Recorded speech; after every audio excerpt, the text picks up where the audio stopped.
In February of 2013, Sanzaru Games released Sly Cooper, Thieves in Time to some praise from critics and fans. However, this was mostly due to the excitement and hype of a new release for the franchise, as soon the community's viewpoints towards this game would dwindle into disappointment. It all started after Sanzaru was given the go-ahead to remaster the first 3 Sly Cooper games for the PlayStation 3.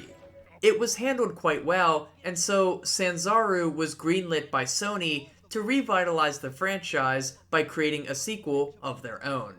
Myself and many other fans of the series eagerly awaited what Sanzaru would deliver, but ultimately the game fell flat for many players. I've spent a lot of time thinking about Sly 4 since concluding my previous video on Sly 3, and I think many folks' perspective on this game will come down to their familiarity with the franchise before playing it. If you grew up with the series like I did, this game felt like a major letdown. But if you were relatively new to the series, your lack of nostalgia fuel probably allowed you to enjoy this 4th entry much more. Going into this video, I was very interested to see how a fresh playthrough would challenge my unfavorable memories of this game. After all, I haven't played it in over half a decade. As with all of these videos, I've tried to go into each game with a fresh mindset, trying to view both the positives and the negatives regardless of how I felt about the title previously, and the same goes for Sly 4. Before we get started, a few quick notes on housekeeping, but I promise I'll keep it short this time. I would recommend watching my other 3 Sly Cooper videos before watching this one, but it isn't absolutely necessary. A playlist for that should be popping up now-ish. Also, I'll be utilizing the same structure for this video as the previous ones, where it's a mixture between commentary and critique. However, I'll be trying to consolidate certain topics more, especially presentational observations. And as always guys, I'm a huge fan of this series. Sly 2 is my favorite game of all time, so yes, this video will be biased. Anyway, let's get started. If you ask me to summarize my thoughts and give the TLDR version of this video, I'd offer up the following 3 statements. 1 on gameplay, 1 on narrative, and 1 on presentation. On gameplay, Sly 4 reins things back in after Sly 3 took its gameplay in far too many directions, as this title's focus is on expanding the gameplay that the series was founded on without venturing into new and unnecessary endeavors. On presentation, Sly 4 looks better than the others, but that was to be expected given the more powerful hardware. However, its art style, music, and animation work was unable to recapture the charm from the original trilogy. And finally, on narrative. Sly 4's narrative is an affront to everything the series had built up to this point, as it commits the worst mistake you can make in a Sly Cooper game, ruining the characters by not truly understanding what made them great. This final point is what ruined the experience for many players, as Sly, Murray, Bentley, and all the other returning characters feel half-baked or completely different. This is what dragged down the game's perception the hardest at release, and it's a label the game hasn't been able to shake since. Still, as I re-entered this game for the first time in over 5 years, I hope to have my negative opinion on this title lightened. So, how did things go? Well, let's find out. Welcome to a slightly long critique of Sly Cooper, Thieves in Time. Unlike the previous 3 games, Sly 4 opens with a cutscene that sets the stage for the story, and it's not a change for the better. One of the best parts about the previous game's tutorials was the intrigue that was built from diving headfirst into a heist without the full context. Enough was told to you through dialogue and the setting to convey what was going on, but you weren't given the full picture, which raised the stakes and hooked you into the game from the very start. and that's not the case here. Sly 4 begins by reintroducing us to Sly, and immediately goes to work in undoing the finale of the previous game to reset the status quo and make this game possible. This had to be one of the hardest endeavors for the development team while making this game, as it couldn't exist without undoing what had come before. This meant ruining the picture-perfect ending of Sly 3 by breaking up Sly and Carmelita, creating a literal and emotional gap between Bentley and Penelope, and pulling Murray out of the career that he had come to love. This alone should have been evidence for why this game did not need to exist in the first place, yet here we are. And walking back the series finale meant that Sanzaru really needed to nail this game by pushing the narrative forward with a fantastic story that seemed necessary, or else the whole endeavor would feel like a waste of time. And I think we know how that turned out, but I'm getting ahead of myself. In this cutscene, we learn that Sly has an itch to steal again, which I know some people argue goes counterintuitive to the lesson he learned at the end of the third game. It's a fair point, but again, it was kind of necessary in order to make this game. It's stupid, but it was the only choice Sanzaru had. At the same time, Penelope goes missing, and Bentley realizes that the pages of the Thieves Raccoonus are disappearing as well. He races off to recruit Murray and Sly to get to the bottom of it all using his new time machine. And right away, this cutscene tells us a lot about the game's presentational direction. The cutscene hardly uses any shadows, taking away from the grittiness and the darker undertones that were found in the previous two games. It suggests that this game will be much more child-oriented and dip further into the humor side than previous games. There's also a lack of detail in this cutscene that would help set the stage. In particular, the pages of the Thieves Raccoonus look like dog shit, and the team's Paris hideout is hardly anything of note. It looks like a boring empty room, and I hate it. It's clear to see that a lot has already been lost in this sequel from this one cutscene alone. From there, we move into the gameplay as the gang works to steal a dagger from feudal Japan to travel back in time to find out what's going on. It's explained that Bentley's time machine needs an item from that era to go there, which is already a bit cheesy as it sets the tone for the number of plot contrivances in this story, and it's gonna get much worse. It's here where we learn the basic controls for Sly, Bentley, and Murray, as well as how one of Bentley's hacking minigames works in this title. The most drastic change we notice here is how floaty the characters are, as they seem to lack weight moving around the levels. Sly is the biggest offender. His double jump in particular looks and feels so slow, as if the character's in a low gravity setting. The animations look smoother as a result, but a layer of thiefiness is lost because of it. Still, the tutorial teaches us the basic controls of the game by having us jump, climb things, engage in combat, and utilizing character-specific skills, like Murray's throwing ability or Bentley's bombs. Some of these moves have been mapped to different buttons, such as Murray's Thunderflop, so it was good to address these changes quickly. I've said throughout these videos that a tutorial should teach the player all the basics of the game, and this time is no different. This game succeeds in doing that, but its presentation of it all leaves a lot to be desired.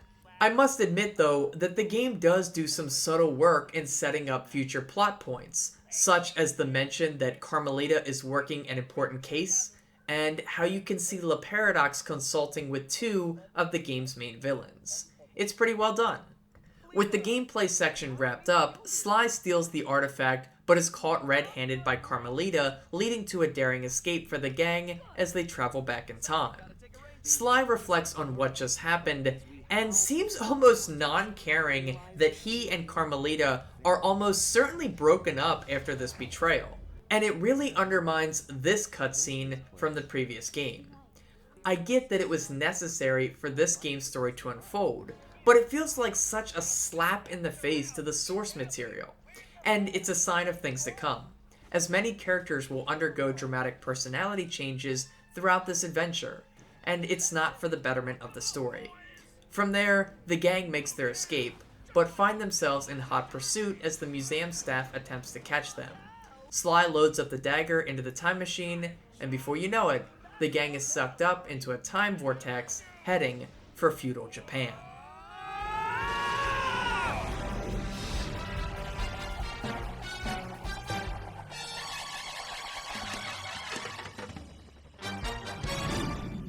Unlike in the previous games, there's no chapter select menu, so the first episode's initial cutscene immediately begins to play. We learn that Ryoichi Cooper's timeline has been altered, as his sushi shop has been closed, he's been arrested, and the peaceful village is crawling with patrols. In order to reset history to its true form, we'll have to get to the bottom of these mysterious changes. As always, these opening cutscenes to each chapter do a great job of establishing the setting for the level we're about to spend the next hour or two in, and I'm glad they brought these back. As we load into the hideout, we can see it's much more expansive this time around, but more on that later. Entering the world as Sly calls me to relive a magical moment.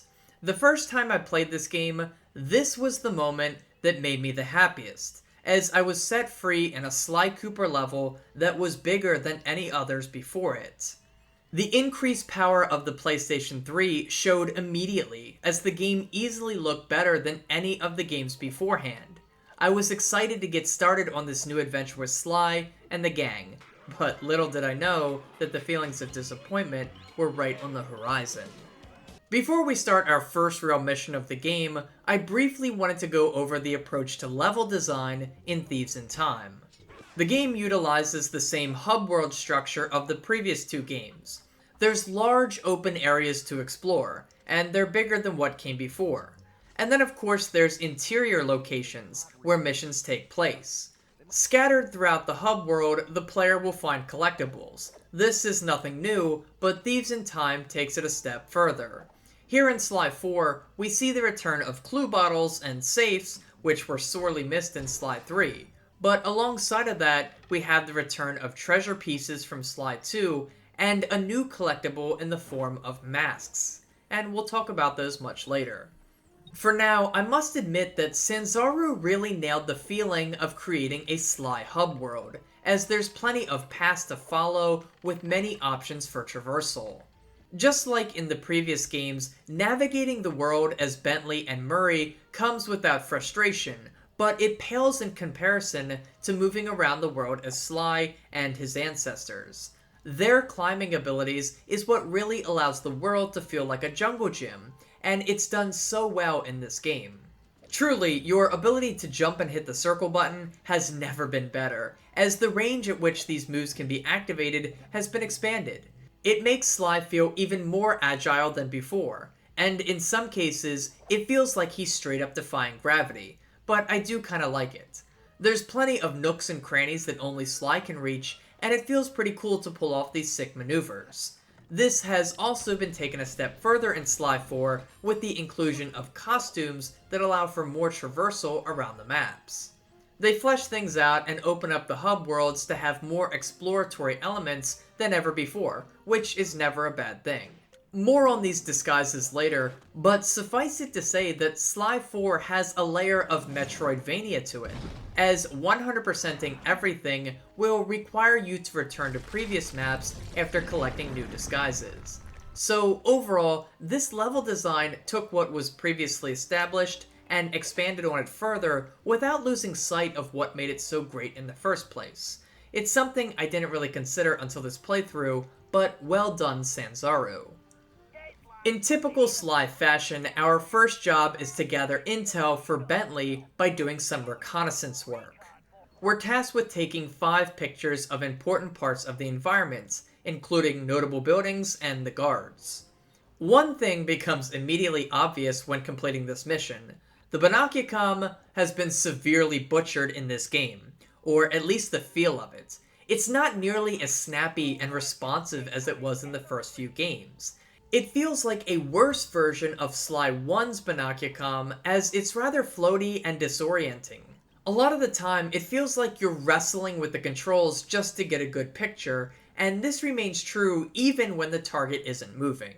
But after capturing the 5 necessary photos, the villain of this episode, El Jefe, makes himself known as he emerges from a local geisha house. You snag a picture of him, and then the game teleports you to another location for the final conversation of this job.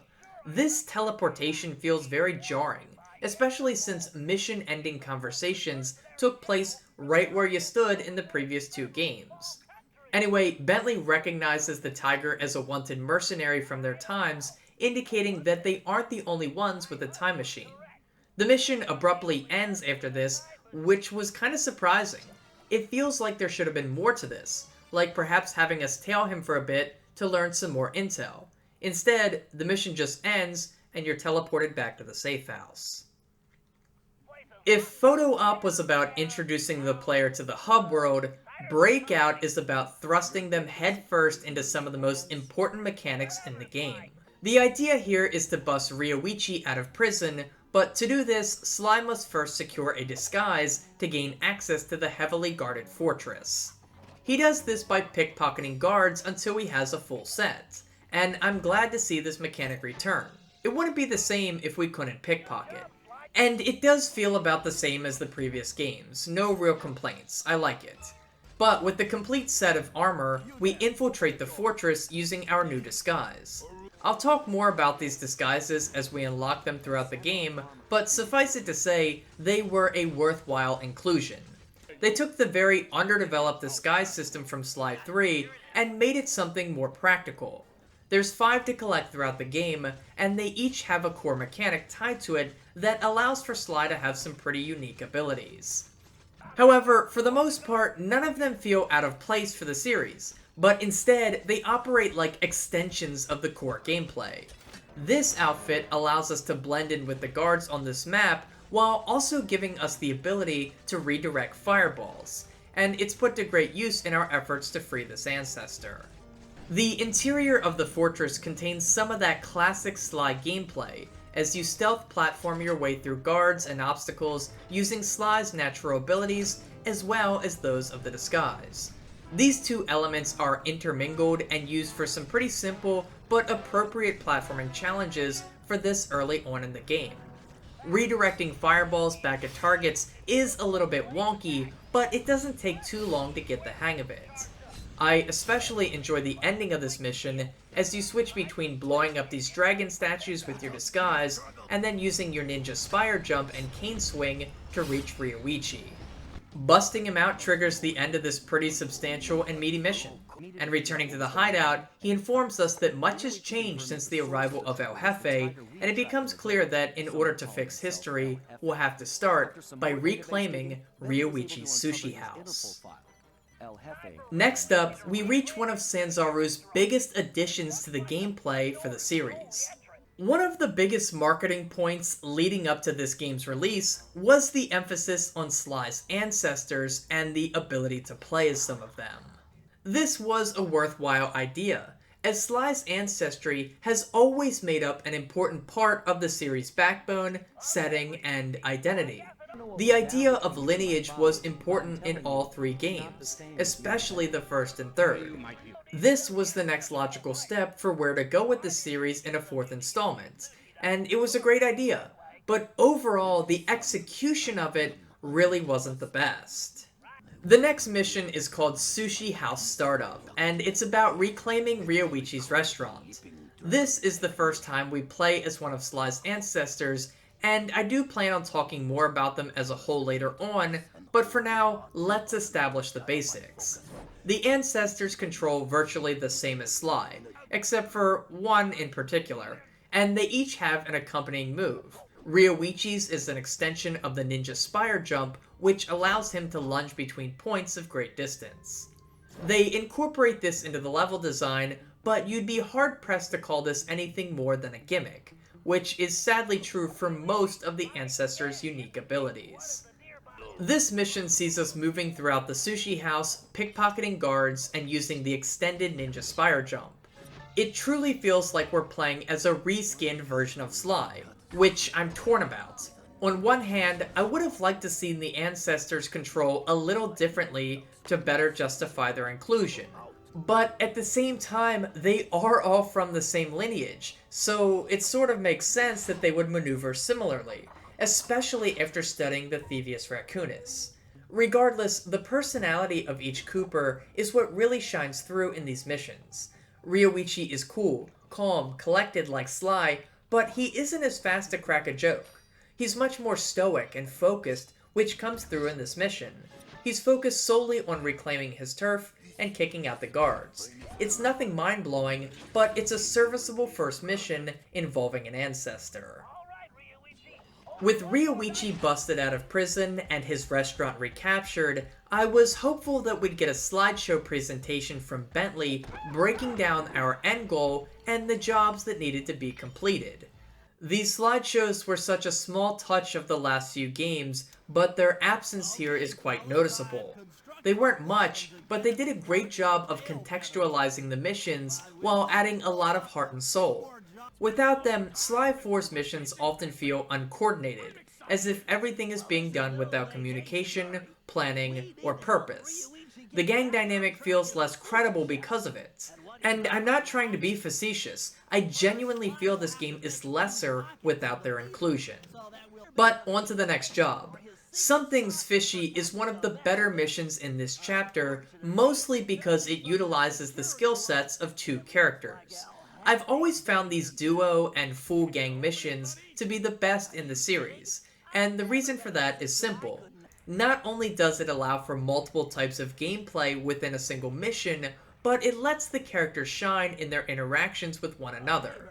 Ask any fan of the series, and they won't hesitate to tell you that one of the series' greatest strengths is its characters, and so any mission that allows us to see more of them together is usually a slam dunk. This mission sees us playing as Murray for the most part, as we get a pretty standard platforming section for the big man. You have to utilize his throwing abilities, and it's incorporated into the platforming, which is a nice consideration. The greatest thing of note in this mission, however, is Bentley's role. He's tasked with hacking a computer in order to gain access to the fishing caves, and, well, things are a bit different.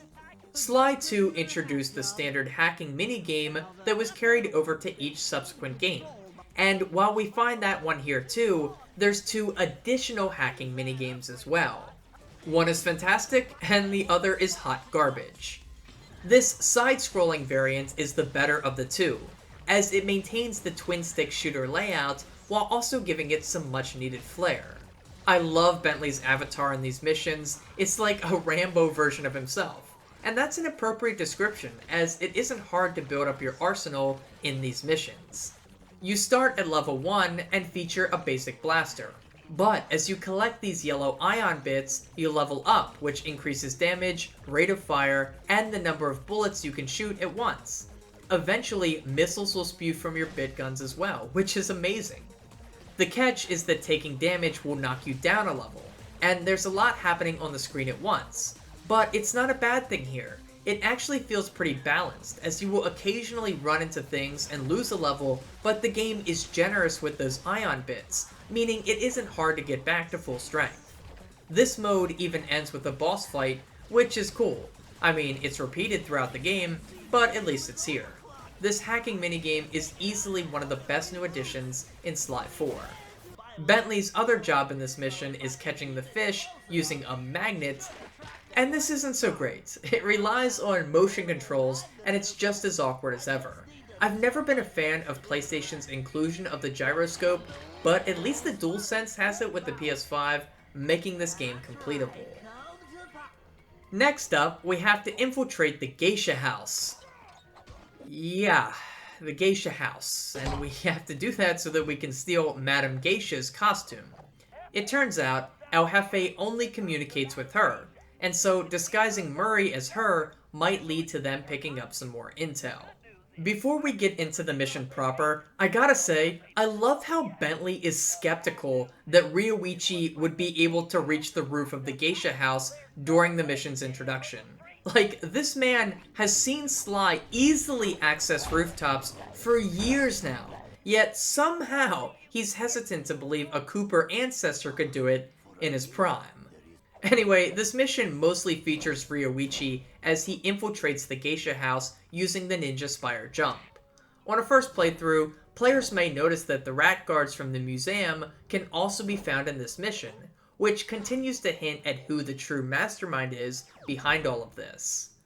There's a few wink and nods throughout the world to foreshadow La Paradox's involvement. Somehow, this time-traveling adversary has something to do with the museum from the prologue, but that's all we know for now. Back to the mission, and it's to be completed stealthily, meaning that getting caught is an instant job fail. This job fail screen has been a staple across the last 3 games, but I wish it wasn't so overused here in this 4th game. If the player fails at being stealthy, let them pay the consequences for their actions by having them defeat the responding guards.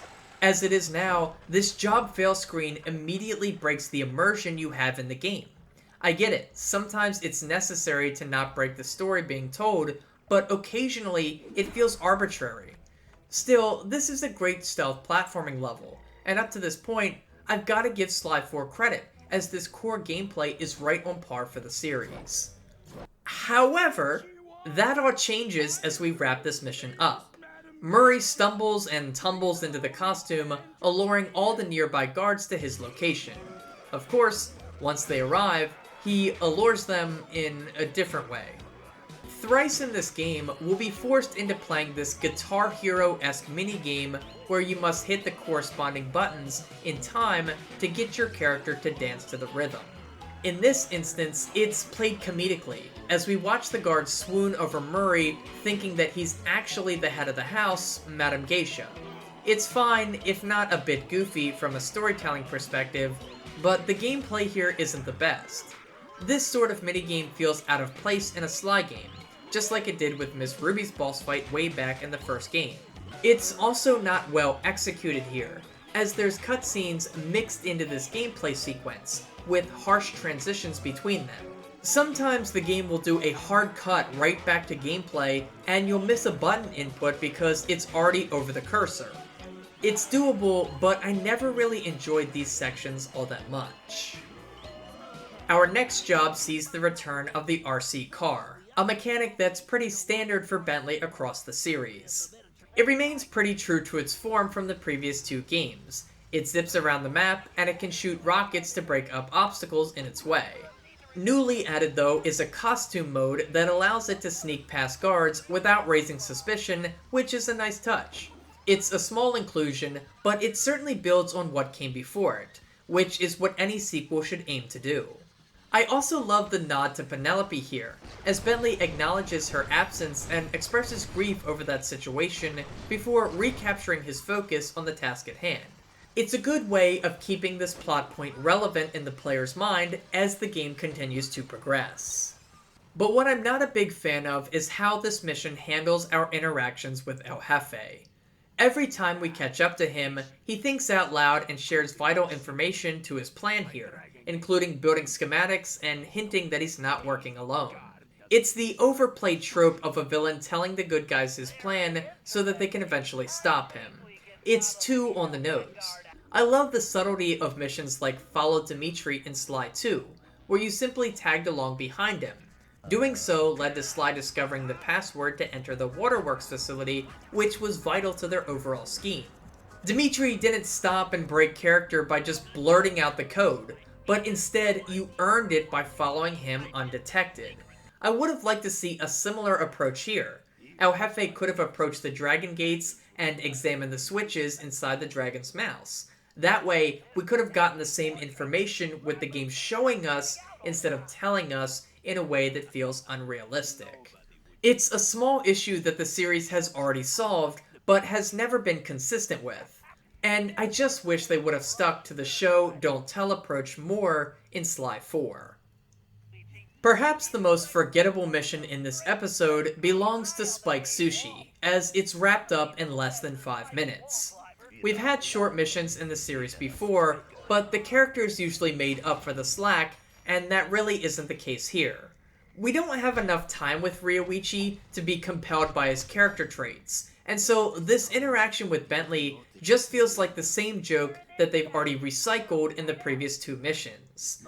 Here though, we're tasked with retrieving 2 poison samples to give his sushi drowsing capabilities. It's going to be used in the final fight against El Jefe for reasons. Again, Bentley's overall plan here hasn't even been hinted at, so we complete this mission with very little context. Gameplay-wise, it's a standard Ryoichi level, as you use your enhanced spire jump to reach the 2 poison plants. It's over really quickly, and it feels like a mission that needed an additional layer to make it feel complete. With all the other jobs complete, it's time for our first real operation of the game. These were a legendary inclusion that Sly 2 added. The final mission in every chapter was an elaborate heist that required setup from the other jobs along with the skills of all playable characters to complete. And while that's carried into Thieves in Time, it's not nearly as spectacular as it was before. We do actually get a slideshow presentation, but Bentley's plan seems to be relatively simple. Unlock 2 gates, beat up some goons, and then stop El Jefe. It feels like a plan that Murray would come up with, not Bentley, considering the turtle rarely incorporates direct confrontation into his strategy. But don't be fooled, as these underdeveloped and underwhelming presentations are used a lot throughout the game, and they never give enough context to feel meaningful. The mission itself starts with Sly having to lower the Dragon Gate by using his costume. No need to worry about the guard presence as they've already been sedated using Ryoichi's sushi. And having this already being complete was a misstep, as it should have been something you do in the previous mission. It would have fleshed out Spike's sushi and added more content to the game. Like, yeah, let us go pick the poison plants, but then let us come outside and put them to use. Instead, it's done for you, so all you have to do is use your costume to deflect some fireballs. It's too simple. From there, you gain access to El Jefe's palace, where you fight some guards as Murray, as Ryoichi quietly sneaks below to reach the mechanism to unlock the gate. It's a pretty good section combining platforming and combat, so no complaints here. With that, we reach El Jefe, and I guess our goal is just beat the snot out of him. El Jefe, alongside some of the other villains throughout the game, feel pretty underdeveloped. There's only a handful of times in which we get to interact with them directly, meaning that often they just end up being evil for the sake of evil. They aren't even given favorable backgrounds like Mugshot, Miss Ruby, or Rajan to make them feel slightly sympathetic. Still, if you want a generic evil dude, El Jefe fits the description nicely, as he's brash, boastful, and even a bit intimidating to a degree. I really miss the close encounters you had with villains throughout the other Sly games, especially those speaker conversations where they'd radio in to talk directly with their guards. This gave just a little more flavor to each villain, and it's not done nearly enough throughout this game. While he may be rather boring as a character, El Jefe provides one of, if not the best boss fight in Sly 4. The atmosphere and the setting is on point, as you pursue him up the giant airborne fortress, attempting to get Ryoichi's cane back. His boss fight is segmented with platforming sections, which fits in perfectly. Mechanically, he also offers a decent variety of moves to throw at you, unlike the bosses from previous games, which is good. The pattern is pretty easy to memorize, but there are a handful of times in which he can select one of 2 moves, which makes you stay on your toes. You also have to be alert for his fire-based attacks that are best countered with the samurai costume, while his lightning-based attacks require the nimbleness of Sly in his base form. After seeing a couple of his moves, he'll launch a fireball at you that you must deflect in order to open him up to damage. Miss this, and you'll have to go through the whole process again, but it doesn't feel arduous. It created a good sense of tension. The different moves, the costume switching, and the tension-building counter leads to an intense boss fight that's one of the best in the series. With El Jefe defeated, we're free to take back Ryoichi's prized cane, but unfortunately for the gang, those rat guards from earlier swoop in, deter Sly, and steal the cane. It feels like one of those moments where you win the fight, but lose in the cutscene, which has popped up a few times throughout the series. Get ready for it, because it happens in every episode of Sly 4. It never feels good, and leaves a bitter taste at the end of each episode when the Ancestor's cane always end up stolen. With that, I guess our heroes pretty much forsake Ryoichi and leave him to fend for himself. I mean, at least he has those sushi knives to defend himself with, if nothing else. It's weird that we don't get a goodbye in the cutscene. We just yeet out of there and it leaves the ancestors feeling underappreciated. And again, it's something that happens in every episode. Overall though, turning Japanese is one of the better episodes in Sly 4. We get a decent amount of gameplay for all our characters, and they highlight the core mechanics of the franchise while also dipping into some cool new additions. The characters seem a little bit different than before, but nothing's really come off the rails too much yet. So with that, let's move on to episode 2. At the conclusion of the El Jefe boss fight, the gang recovers a sheriff's badge that was dropped from the large blimp housing a mysterious villain. A quick trip to the present reveals that Tennessee Kid Cooper is the next ancestor in need of our help, and the badge is the key to reaching him. It all seems a little too convenient, but it'll make sense in the bigger scheme of the story. With that, we travel back to the Old West to rescue Kid Cooper after learning that he's been imprisoned. In my first playthrough of the game, as well as in this one, Under Arrest was the mission in which I began the process of not recognizing the characters that I had come to love. Although similar looking, Sly, Murray, and Bentley have each taken on a more comedic, slapstick sense of humor in this game, which feels like a betrayal to their original characters. It's somewhat forgivable for Murray, considering he's always been the comedic relief to a degree. Here though, his stupidity is dialed up way too high, and it isn't counterbalanced by the sense of inner strength and confidence that he displayed in Sly 2 and Sly 3. He feels much more akin to his amateur self found in Sly 1, as if his character has regressed. Bentley and Sly's changes are much more drastic though. Bentley comes off as way too eager to crack a joke, when he's always been the most serious out of anyone in the gang. And Sly himself dips too heavily into the comedy, as his quick-witted charm and sense of humor has been replaced with on-the-nose jokes and insults that just don't feel right on this character. The gang is much looser in this fourth game, and these changes feel like a betrayal to what we knew before. Under Arrest itself is a decent mission, as its primary purpose is to introduce players to this new map. It does fine in that regard, but it misses the mark by not taking advantage of Sly's skill sets. Sure, you move around the map, and that's made easier by his enhanced abilities, but I would have liked to see more engagement from the player. The mission is all about navigation, but doesn't include enough interaction with the guards of the world. Some pickpocketing would have gone a long way. Still, it accomplishes its main goal while also moving the plot forward. Sly gets captured and thrown into prison while also gaining access to a new costume. Next up is one of the longer missions in the game, as it starts off with Bentley capturing a little bit of reconnaissance work around the Old West. It once again highlights how frustrating the Monocicom is to control in this game, as it actively feels like you're wrestling with the controller to get this thing working properly. Once that's done, we take control of Sly, as he attempts to bust himself and Tennessee Kid Cooper out of prison. This mission is focused on teaching the player the mechanics of this newest costume, while also incorporating some puzzles to solve. Going into this, I remember this costume being one of the worst because of how slow it made Sly move, but it isn't as bad as I remember. Since you're able to switch freely between costumes, you can change into it whenever you need, which makes navigating much easier. The costume gives Sly two main abilities. One, he can hurl the ball around to break and move objects, and two, he can also ride the ball to avoid laser grids. The level wastes no time challenging the player's handling of this costume, with a few sections that each get more difficult than the last. There's also a puzzle section thrown in, which isn't overly difficult, but does make you stop and think for a few minutes. Overall, it's a well-designed level that committed fully to the costume that it was introducing.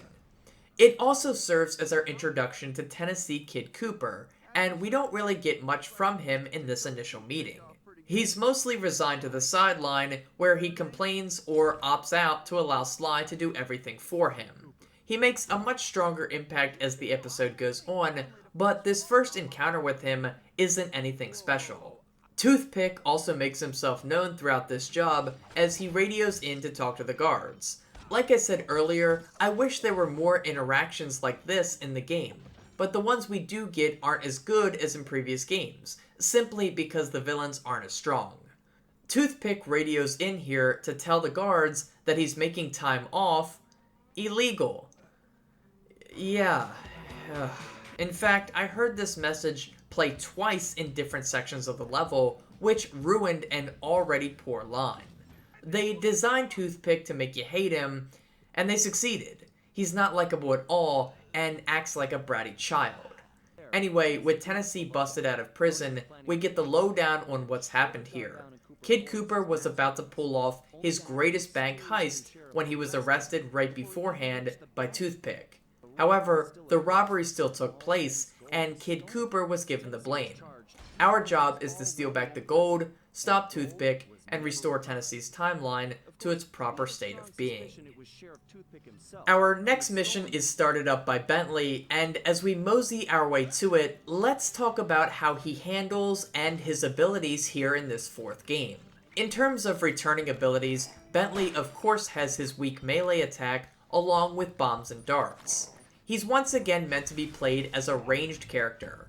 I don't think I've mentioned it in any video so far, but I love how Murray is the close combat character, Sly is the stealth character, and Bentley is the ranged character.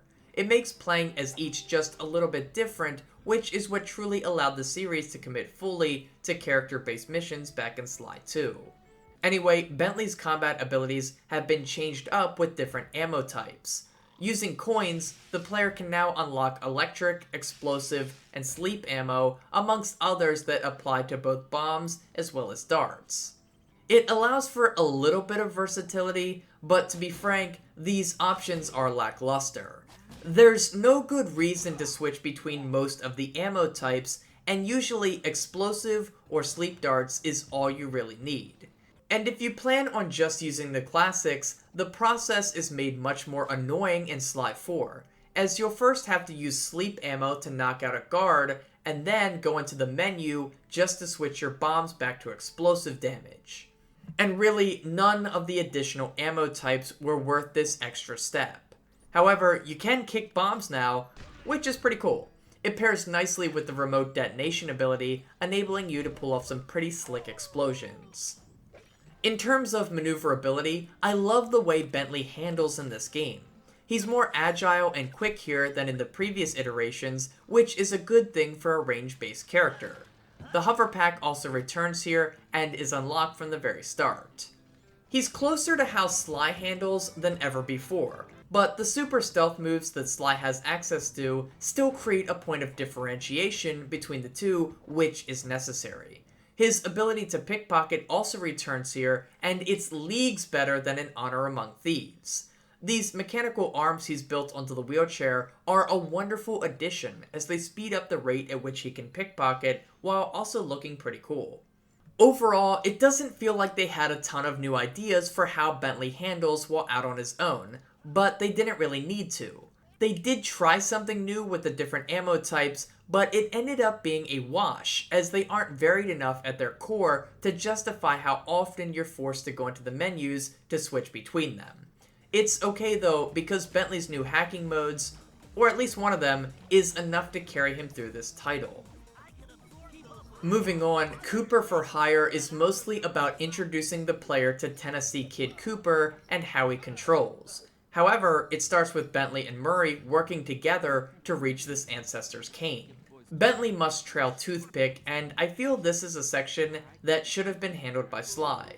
His more diversified moveset would have allowed the developers to make this more engaging for the player with better obstacles while also utilizing another character.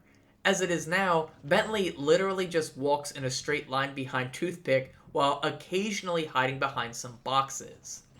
We then get a short turret section as Murray, where we must protect Bentley before he hacks into a computer terminal to unlock the gate. It's nice to see these two working in tandem again. The only thing I would tweak here is having Murray defend Bentley with some direct combat, since we haven't gotten much of that from him since the tutorial. Once inside, the mission is all about Tennessee Kid Cooper and his gun. Out of all the ancestors in the game, Kid is the best because he feels the most diversified from Sly. His cane not only makes him capable of melee combat, but it also doubles as a rifle that's capable of shooting enemies, as well as eviscerating many of them at once using the crack shot ability. This section of the level features many shooting galleries, as well as rail sliding platforming sections, which is great. It's a fantastic introduction to playing as this character, and it blows our experience with Ryoichi out of the water. And while this does feel good in the moment, it's detrimental to the game as a whole.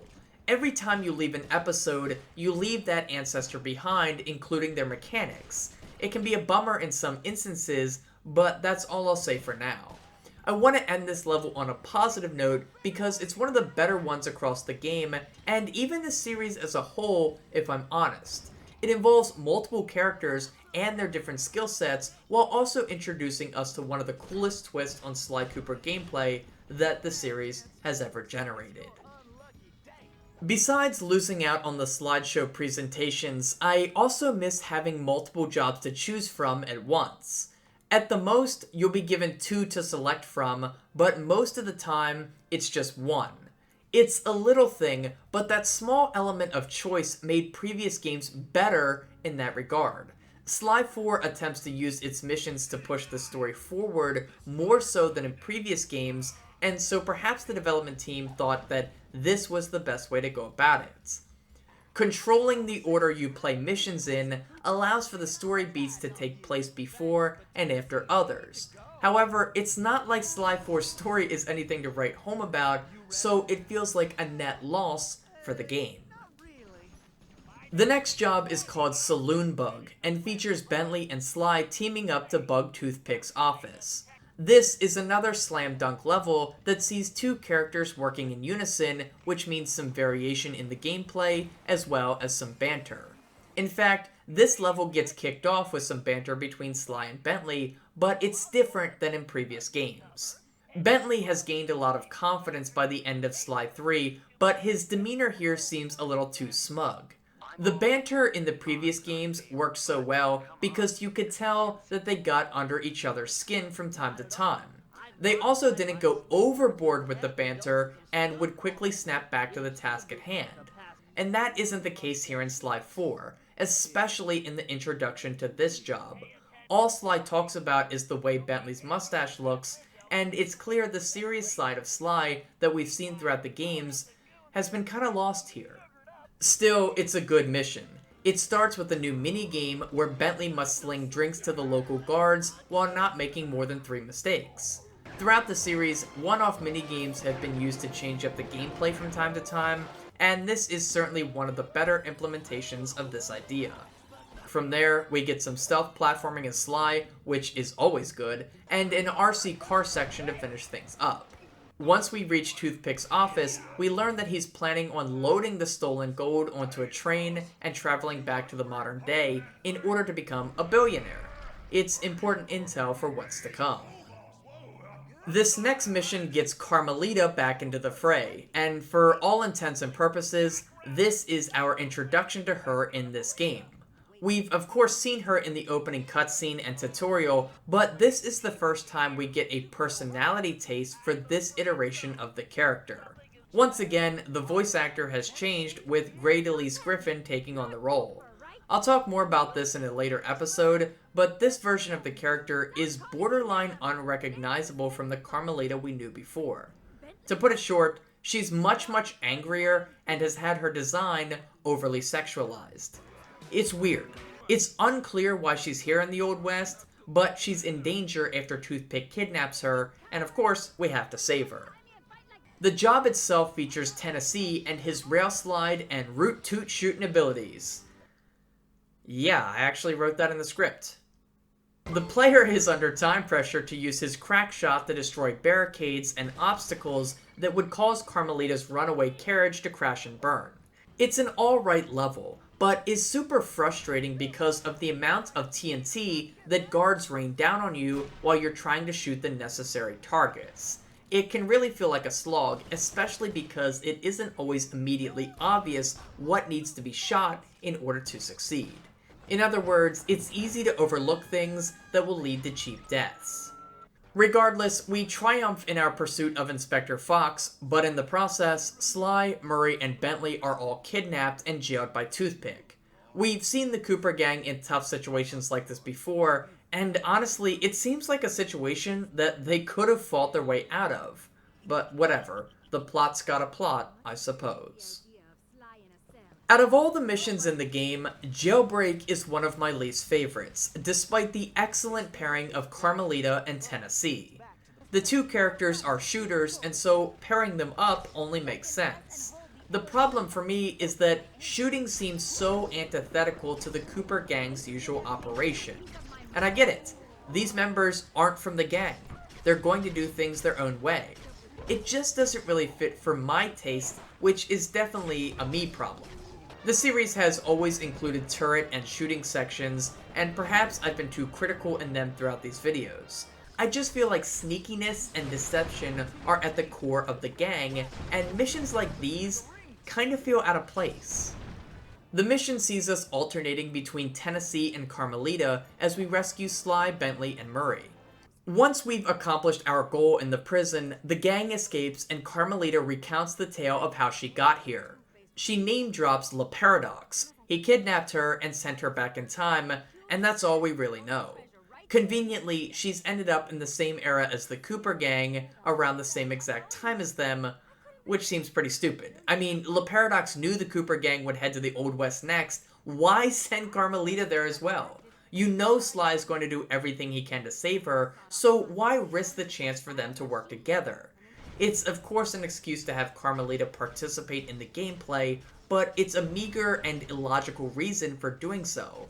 And it's not like her gameplay is used that often, and when it is, it isn't necessarily good.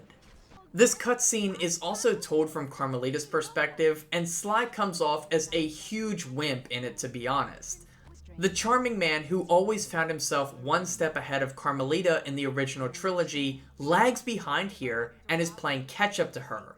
I understand the character could have changed in the time since we knew him, but we're not shown that change, so it all feels very jarring. Grand Key Larceny is another job that involves multiple characters, Murray, Carmelita, and Sly to be specific. Bentley tasks us with recovering 3 keys that unlock track-moving sections for the local train system. It will be important for the heist, and so we have no choice but to recover them. This job is broken up into 3 parts. The first has us playing as Murray and beating up 20 guards before taking down a flashlight boss who's been graciously given a boss's health bar. It was at this point that it dawned on me that Murray has still yet to get a mission to himself in this game, and we're nearly done the second chapter. He's introduced in the tutorial, and then shares a job with Bentley in episode 1, while sharing this one with Sly and Carmelita in episode 2. Needless to say, this is another game that really struggled to figure out what to do with the character mechanically, but more on that later. The boss fight, if you can even call it that, is more challenging than I remembered, as the guard is capable of dishing out punishment in a hurry while also soaking up a lot of hits himself. So, it's not too bad.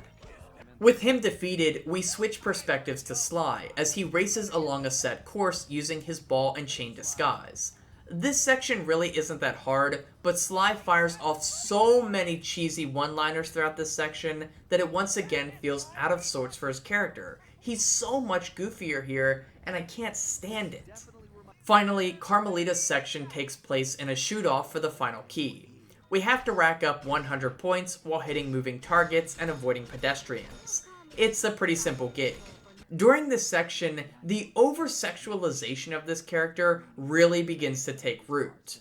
It'll come to a head in episode 5, but up until this point, her skimpy clothing and unbelievable hip size come off as borderline inappropriate, especially in a game for kids. Here though, Carmelita is sexually harassed by this guard who wants a kiss if she loses against him in the competition. Bentley gives her no choice but to agree to it since they need the key.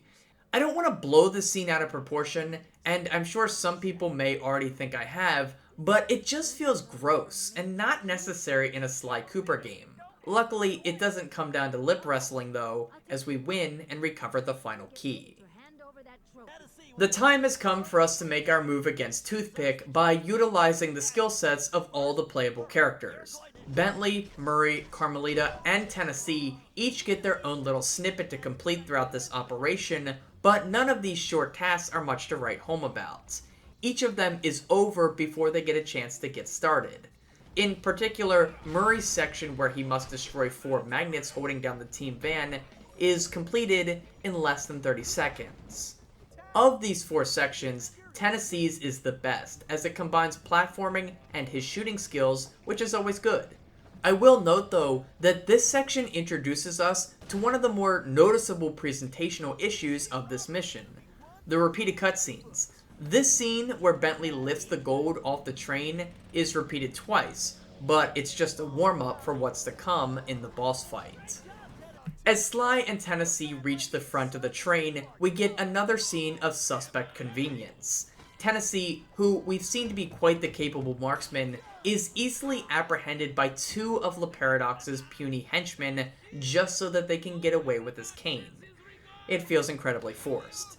This scene gives way to a boss fight between Sly and Toothpick. Our objective is to dodge his incoming attacks while activating the whistles Bentley powered up earlier while hacking. It turns out that Toothpick is super sensitive to high-pitched noises, which might seem random, but was actually told to you if you took the time to listen to him speak while chatting in the safe house. It's a nice little detail that I'm glad they included. Still, they opted to repeat the same cutscene 3 times throughout this boss fight, and Toothpick says the same lines each time. It cheapens the fight and rips you right out of the moment.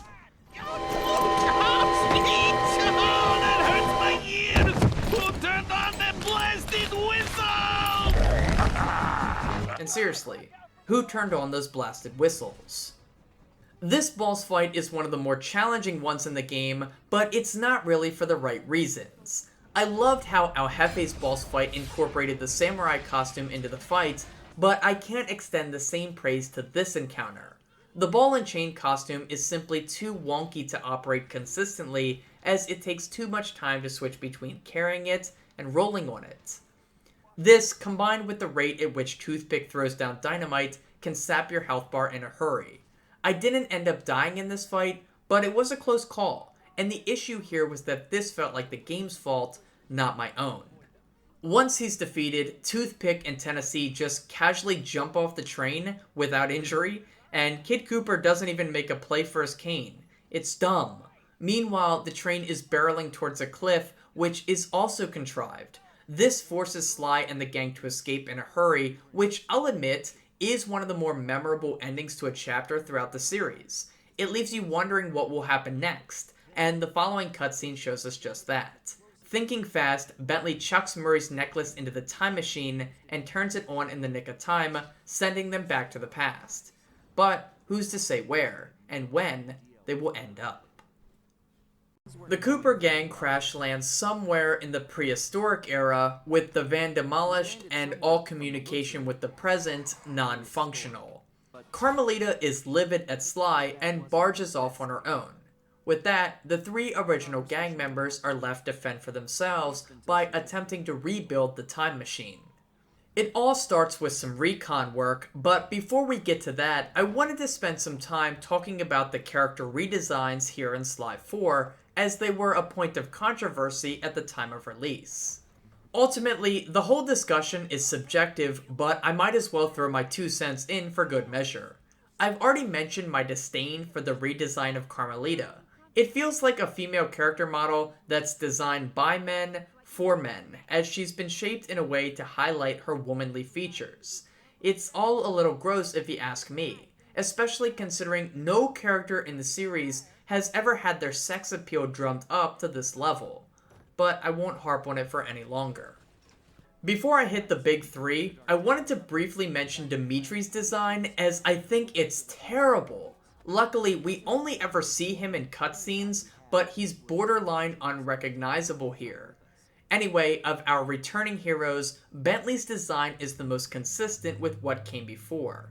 He looks roughly the same, while his wheelchair has been decked out with some extra features, such as the mechanical arms.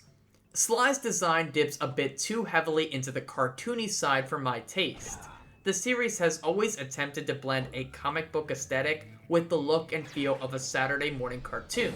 The slightly grittier and darker undertones that used to help in shaping the character have been taken away, and what remains feels like a child instead of a grown man.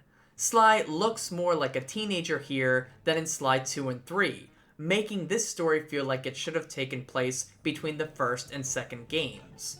The change is subtle, but something has been lost in this redesign. And then there's Murray. Of all the alterations, his was the most extreme, and provides the biggest point of evidence for how this game failed to strike the balance between a mature comic and a cartoon. The character's bottom half has been made much more rotund than before, making him appear more obese than he is strong, which misses out on the whole point of the character. And this stupid bottom tooth they give him in this game, I can't stand it. Anytime he opens his mouth, he looks like a jackass. So there you have it. That's my opinions on these character redesigns. I'm not a big fan of them, and you probably aren't either. Maybe it's the nostalgia talking, but these characters feel like someone tried to draw them from memory after being away from the series for years. They suck. Our first task is to survey the local area, locate the missing parts to the time machine, and grab a photo of them. It's your standard recon job. At the end, we get introduced to the villain of this episode, the Grizz. I don't have much to say about this job, so instead I'll briefly mention how choppy this game was now and at release. For many folks, myself included, Sly 4 didn't run the best at release, and it never got much better. The frame rate would often tank, and it became much more noticeable here in Episode 3. The game chugs at times, and this technical failure was one of a few presentational missteps that fans pointed to while expressing their frustration with this game, and rightfully so. Anyway, it means that I have to apologize for the choppiness, but I couldn't get the game to run any better than this. If it shows up in the footage, I'm sorry. We'll have to suffer together. It's a shame too because this title came out well into the PlayStation 3's lifespan, and I can't imagine it really taxed the system all that much. It feels poorly optimized and is hard to play because of it. Now, here I am playing it 8 years later on a streaming service, so you know things are going to be bad. And I guess while I'm on this tangent, I might as well bring up the shitty load times found in the game at launch. These load screens would go on forever.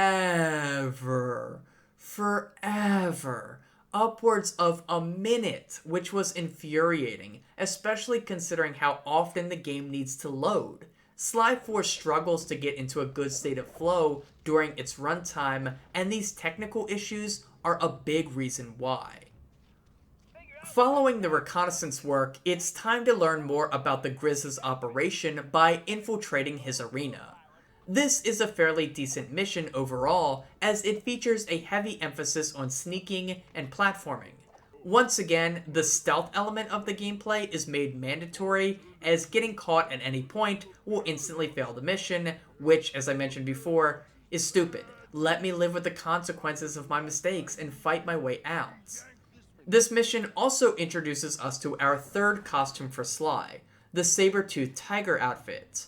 This costume allows Sly to play dead to avoid detection by guards, but also grants the player a devastating one-hit KO move, as well as the ability to traverse large gaps. Of all the costumes in the game, it's the least memorable to me, as the combat function doesn't mesh with the stealth-heavy game, while the jumping maneuver dumbs down platforming. Every time the game insists on having us jump a large gap using this costume, the opportunity to design an interesting challenge using super stealth moves is eliminated. What's that? You wanted to hook swing into a ninja spire jump before rail sliding to the next plot of solid land? No. How about you leapfrog all of it with just one jump? This mission also introduces us to Sly's first ancestor, And this is where the controversy with them begins to unfold. I'm sure this isn't an opinion that's unique to me, but I can't help but feel like the game blew through the two most iconic ancestors within the first two chapters, and the rest feel like B-tier characters, none more so than this one. On paper, the idea was a worthwhile one, exploring the origin of the Cooper lineage. However, Sly's first ancestor is played solely for comedic value. He fits all the stupid caveman tropes from a character perspective, and the team at Sanzaru couldn't even be bothered to come up with a cool name for him. Therefore, we're treated to this scene, one of the most infamous in the entire series, to me.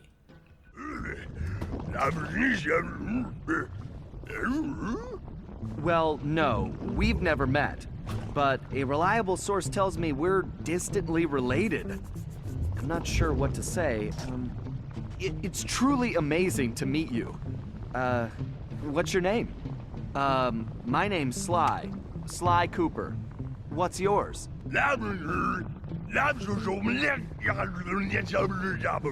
Right. How about I just call you Bob?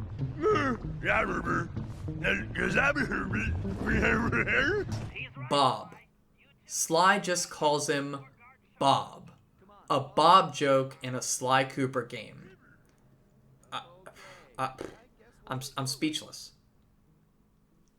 In order to recover the broken van parts, the gang needs Bob's help, but he's in terrible shape, meaning it's up to Murray to train him back to his peak physical condition. Getting stronger is one of the most memorable missions from Thieves in Time, just because it's so different than anything else in the game, or even the series. It's an obvious homage to the training sequences of Rocky films, as it sees us repeating minigames in quick succession. We first get a chance to practice the minigames before we must complete a gauntlet of them. While we play as Bob in this mission, it's really a chance for Murray to shine and get the spotlight for a while. His coaching tactics will get a few smirks out of you, although I still believe this character is played way too obnoxiously in this fourth installment. And I don't have much else to say about this job, despite it being one of the most iconic ones from this game. I think. I'm not entirely sure. I think it is. I think it's iconic. But yeah. As we wrap things up, we return to the hideout, and I figured now was as good a time as any to talk about the expansions that the hideout has received in Sly 4. First introduced in Band of Thieves, the safe house provided a base of operation for the Cooper gang to work out of. You didn't do much here except for picking a character and buying upgrades. This time, safe houses have been made much bigger and contain a handful of new features. You can view the treasures you've stolen from the different eras you visit, which includes reading neat Easter egg references to the series. There's a display of Sly's costumes for some reason. I'm not really sure why they're here, but yep, there they are. The van is kept here in case you want to travel back to a previous episode or replay a specific job. I'm glad they carried over the ability to replay your favorite missions into this game from Sly 3. And finally, bizarre enough, there's a minigame section where you can play ping pong against Bentley and play an arcade machine. The arcade machine is a reward for collecting the treasure on every map, but more on those later. And ping pong, well, it's ping pong. I'm not sure why it's here, but if you want to distract yourself for a bit, here you go. The opening to Going Up is pretty symbolic for Murray's role in the series as a whole. He's quickly sidelined in this mission despite being the one who started it, and it's an on-the-nose reminder of how often this character has pulled the short stick throughout the sequence of games. Instead, this will be a mission featuring Bob. We've played as him already in the last mission, but this is the one that introduces his primary addition to the Sly formula, climbing. Ironically, out of all the Coopers in this game, the one I like the least is probably the one that gets the most extensive gameplay twist. When just walking around, Bob is capable of basic combat, but doesn't have the ability to pull off more refined ancestral moves like rail slides or wall hooks. This makes sense though contextually, as the first Cooper's defining trait should simply be his ability to climb, so that the rest of the ancestors can build off of this basis. Somehow though, he can pickpocket, which I didn't find out until this playthrough, and that's wild to me. That's absurd that Bob can pickpocket. Anyway, this mission is all about climbing, and since it's all done in one environment, climbing an ice wall, the development team was free to flesh out these sections with new platforming ideas. Instead of just souping up one of Sly's existing moves like they did with Ryoichi, instead they have a whole new concept to play around with, and they built a decent jungle gym of obstacles to overcome. It makes this a really fun mission that challenges you in new but familiar ways. It also has a pretty cool fake out where you get a job completed screen only to have things carry on further, and I love when games do things like this. Well, here we are, halfway through Thieves in Time, and we finally have our first dedicated Murray mission of the experience. This mission is a continuation of the previous, where a dejected Murray is tasked with recovering van parts from local penguins. This mission isn't anything special from a gameplay perspective. You just run around, you grab penguins, and you complete simple QTEs to finish the job. Narratively though, I think it's quite well designed. This very small arc, where Murray feels undervalued, isn't storytelling genius or anything remotely close. But if you're going to go down that path, making this job a tedious one fits perfectly into that narrative. By having Murray do something as mundane as track down penguins, his feelings of being irrelevant on the team are highlighted and perhaps given a little bit of credence. Really, this job is about setting things up for the final confrontation with the Grizz later on. It's set up for that moment, and I'll discuss it more when we get there. The next mission is one of the most polarizing in the game for me, because I get to play as my favorite character, Bentley, for its entire duration, but it has a heavy emphasis on the Banaki-com, which again is terrible in Sly 4. It starts off with this brief interaction between Sly and Bentley, and I love how Sly is clearly trying to get under the turtle's skin, but it doesn't really faze him here. It's evidence of the character growth Bentley underwent in Band of Thieves. However, this mission later loses out on this praise when it devolves into Sly and Bentley making egg puns. Bentley, what do you say we just skip breakfast tomorrow? My thoughts exactly. This series has always had a few moments of humor, but Sly 4 tries way too hard to be funny when it just isn't. It's not true to the series, and it's not even good on its own as a new approach to these characters.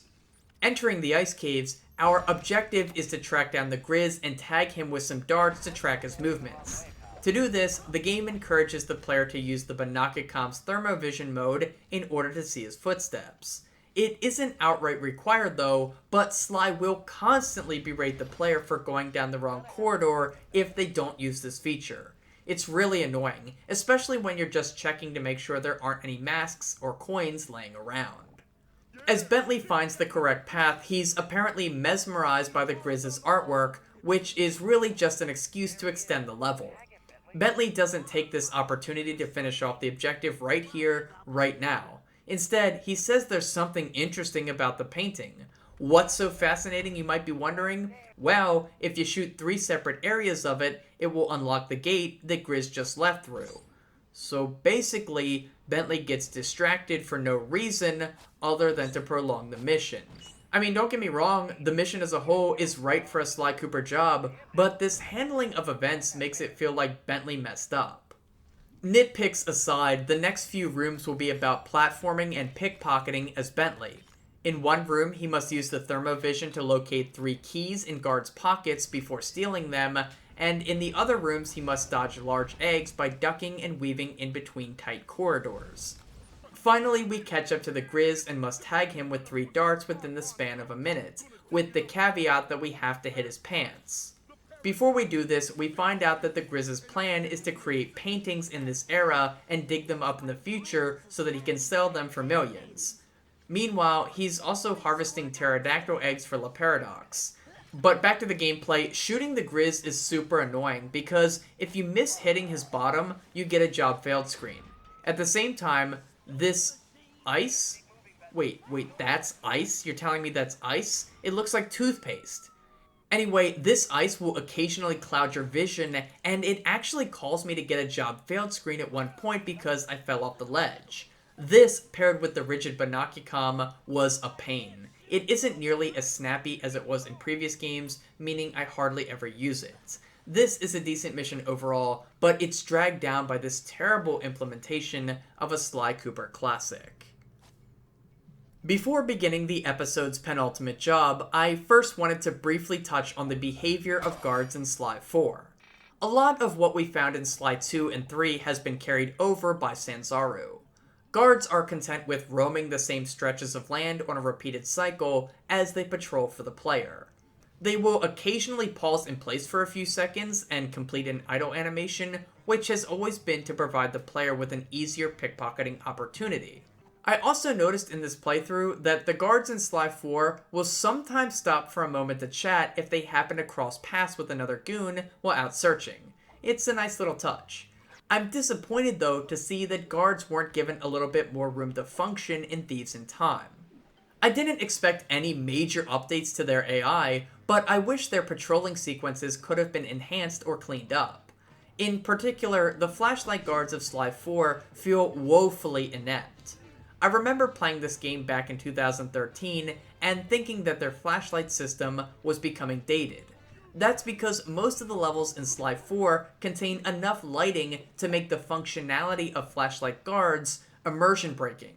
What I'm trying to say is they should be able to see you. There are far too many times when you sneak past flashlight guards, and really any guards in general, without them detecting you when they really should. It makes them feel pretty brain dead. Once combat breaks out, guards will chase after you for a set period of time, but there's a few changes this time around. Nearby guards won't instantly become alerted to your presence when another mercenary detects you. On top of that, guards will also chase you for longer distances in Sly 4, especially if you stick to the ground level. You're still fast enough to outrun or outclimb them all, but if you give them a chance, they will keep pace. Really, these are the only changes I've noticed in enemy AI in Sly 4. The guards are functionable, but even in the PS3 era, this approach was starting to feel dated. The better graphics meant the robot-like pathways that guards took felt too robotic. Guards used to be an intimidating component of the level design, but here in Sly 4, they just feel like another obstacle to breeze past. The next mission is called Duty Calls, and contains one of those classic mechanics where we must tail the villain in order to gather more information. I've always enjoyed missions like this throughout the series, and this one in particular is no different. It is a little annoying that you automatically fail if a guard detects you though. I remember in Sly 2, when you had to track down the Contessa, if you screwed up, the game gave you time to clear the area, but the villain was coming in hot to investigate the disturbance. It was super tense, and it just isn't the same here.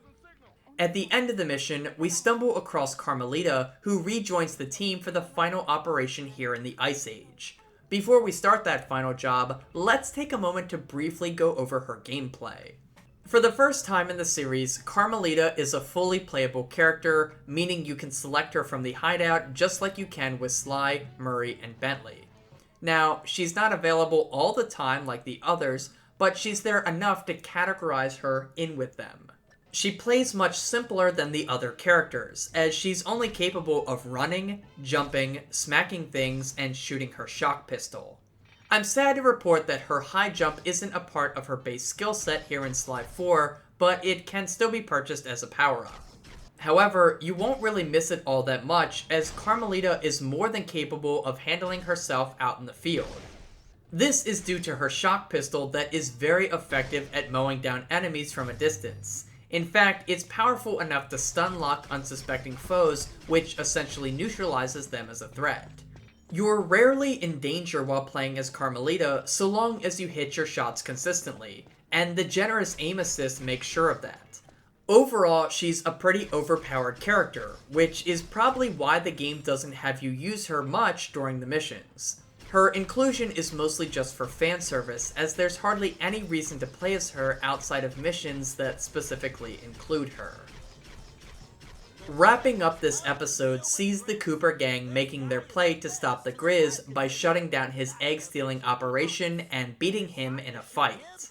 Apparently, the Grizz needed the eggs for his paintings.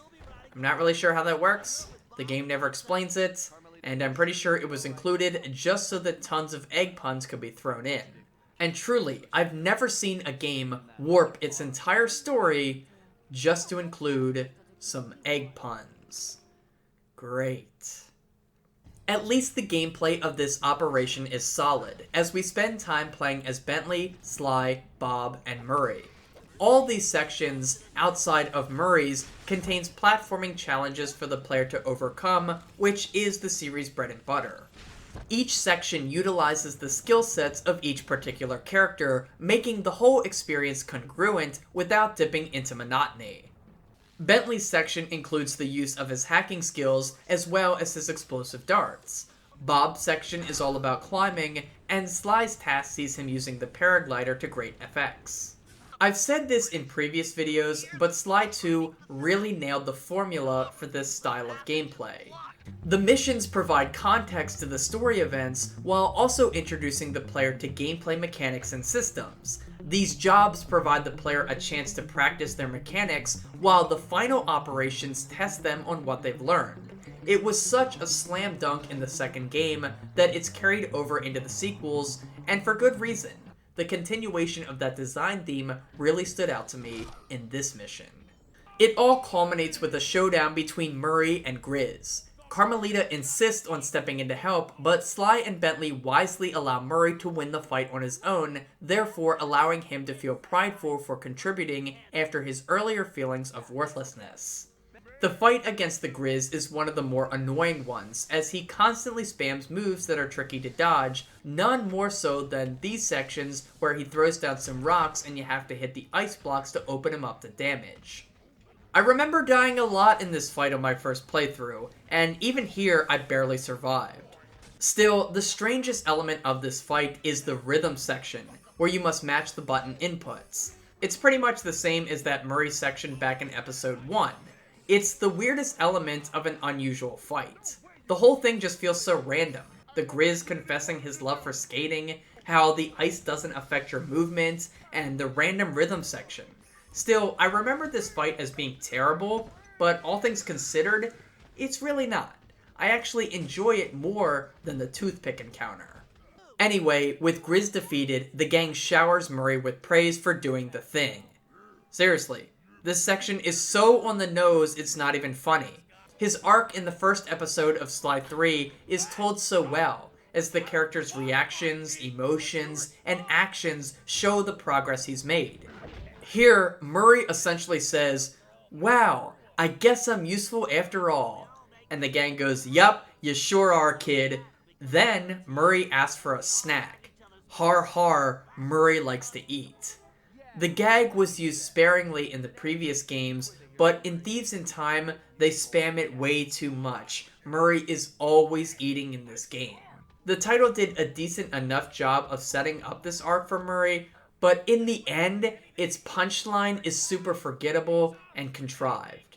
But with Grizz defeated, the van repaired, and Carmelita content, the gang heads to medieval England to begin their next expedition. As the gang arrives in England, things with Sir Gareth Cooper are not as they should be. The once proud knight has been made into a jester in the local circus, and it's up to the gang to discover what's going on here. This opening cutscene also reminds the player about the absence of Penelope, making it completely obvious that this is the chapter that she will appear in. With that, we set out to begin our next episode. Returning to this map and exploring it for a bit made me realize just how good it is. I'm not gonna sit here and rank my favorite Sly maps of all time, but if I were to, I wouldn't be surprised if this one ended up in the top 5. There's just so much to climb on and explore, especially with the inclusion of catapults to launch you everywhere. It's a bloody brilliant Sly Cooper map. Get it? Brilliant? England? Heh. It doesn't hurt that Chapter 4 also opens with one of the best missions in the game, Shopping Spree. There really isn't anything all that special about it in terms of new mechanics, but that's why it's so good. It's a Sly Cooper job to a T. There's 3 outposts you need to hit in order to grab materials to make a circus-appropriate costume. To do this, you'll first need to utilize your sneaky stealth moves as Sly to gather information on where the goods are being kept before working your way in, completing more platforming challenges, and snagging the desired material. There's many pathways to traverse in this hub world, which makes reaching your destination a joy. There's also little stealthy touches that I love, like cane swinging on objects not designed for stealthy raccoons, sneaking under a crowded table of guards, having to time a pickpocket to avoid laser traps, and even a hacking minigame to boot. It's gameplay elements like these that have lent credence to the series' emphasis on stealth platforming. It's just good old-fashioned Sly Cooper platforming, and I'm all about it. There's not much more to say than that. At the same time, this mission also begins to raise suspicions on what's happening here. We weren't introduced to a villain in the opening cutscene, which is only the second time it's happened in the series, the first of course being Chapter 2 in Sly-tly. This mission gives us some context with its mechanical guards and medieval buildings being repurposed for building machines not seen during this era. There's also a cool little hint for who's been programming these hacking challenges for Bentley to overcome. In some sequences, the player will stumble across this powered-up drone who simply says, "Hello Bentley," upon being discovered. Whoever's behind it all clearly has ties to the Cooper clan.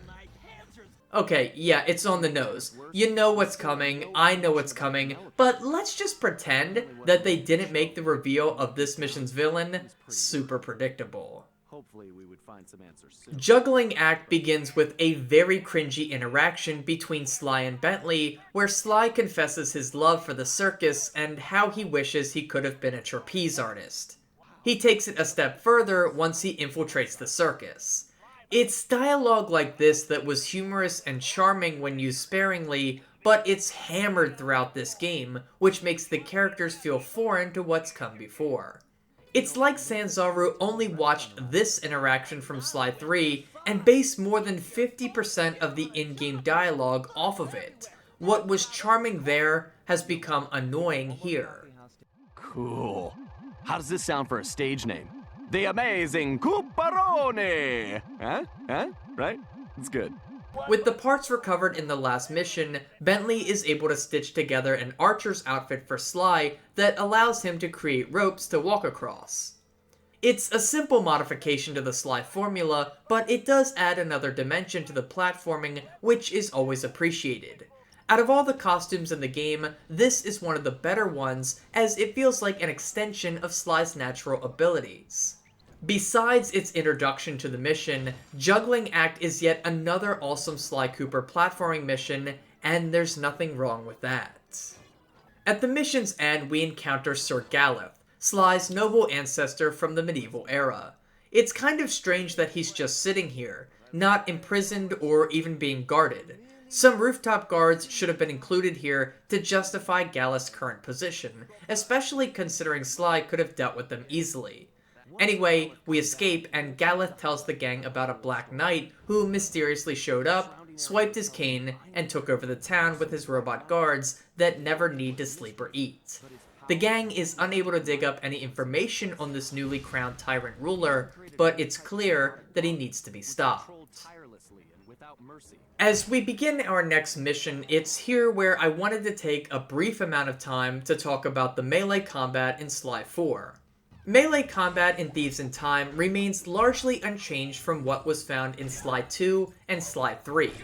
Bentley is the weakest of the bunch and dies quickly to direct confrontations, even more so than in previous games. Sly can deal with guards a little bit better, but stealth is still his best option for removal. He can hold his own in a fight, but he's still better served operating in the shadows. And Murray is once again the most capable fighter, as he can knock out opponents in just a few hits and receives very little damage in return when compared to the other characters. Obviously, these combat proficiencies and deficiencies are meant to nudge the player towards each character's intended playstyle, and that's fine. It worked well in the second and third games, so why does it feel worse here? Well, the melee combat in Sly 4 suffers mostly from its presentational elements instead of the direct mechanics of a fistfight. We'll talk about this more in a bit, but the sound work, especially in regards to combat, is quite bad. Punching enemies sounds like lightly slapping someone with a wet pool noodle.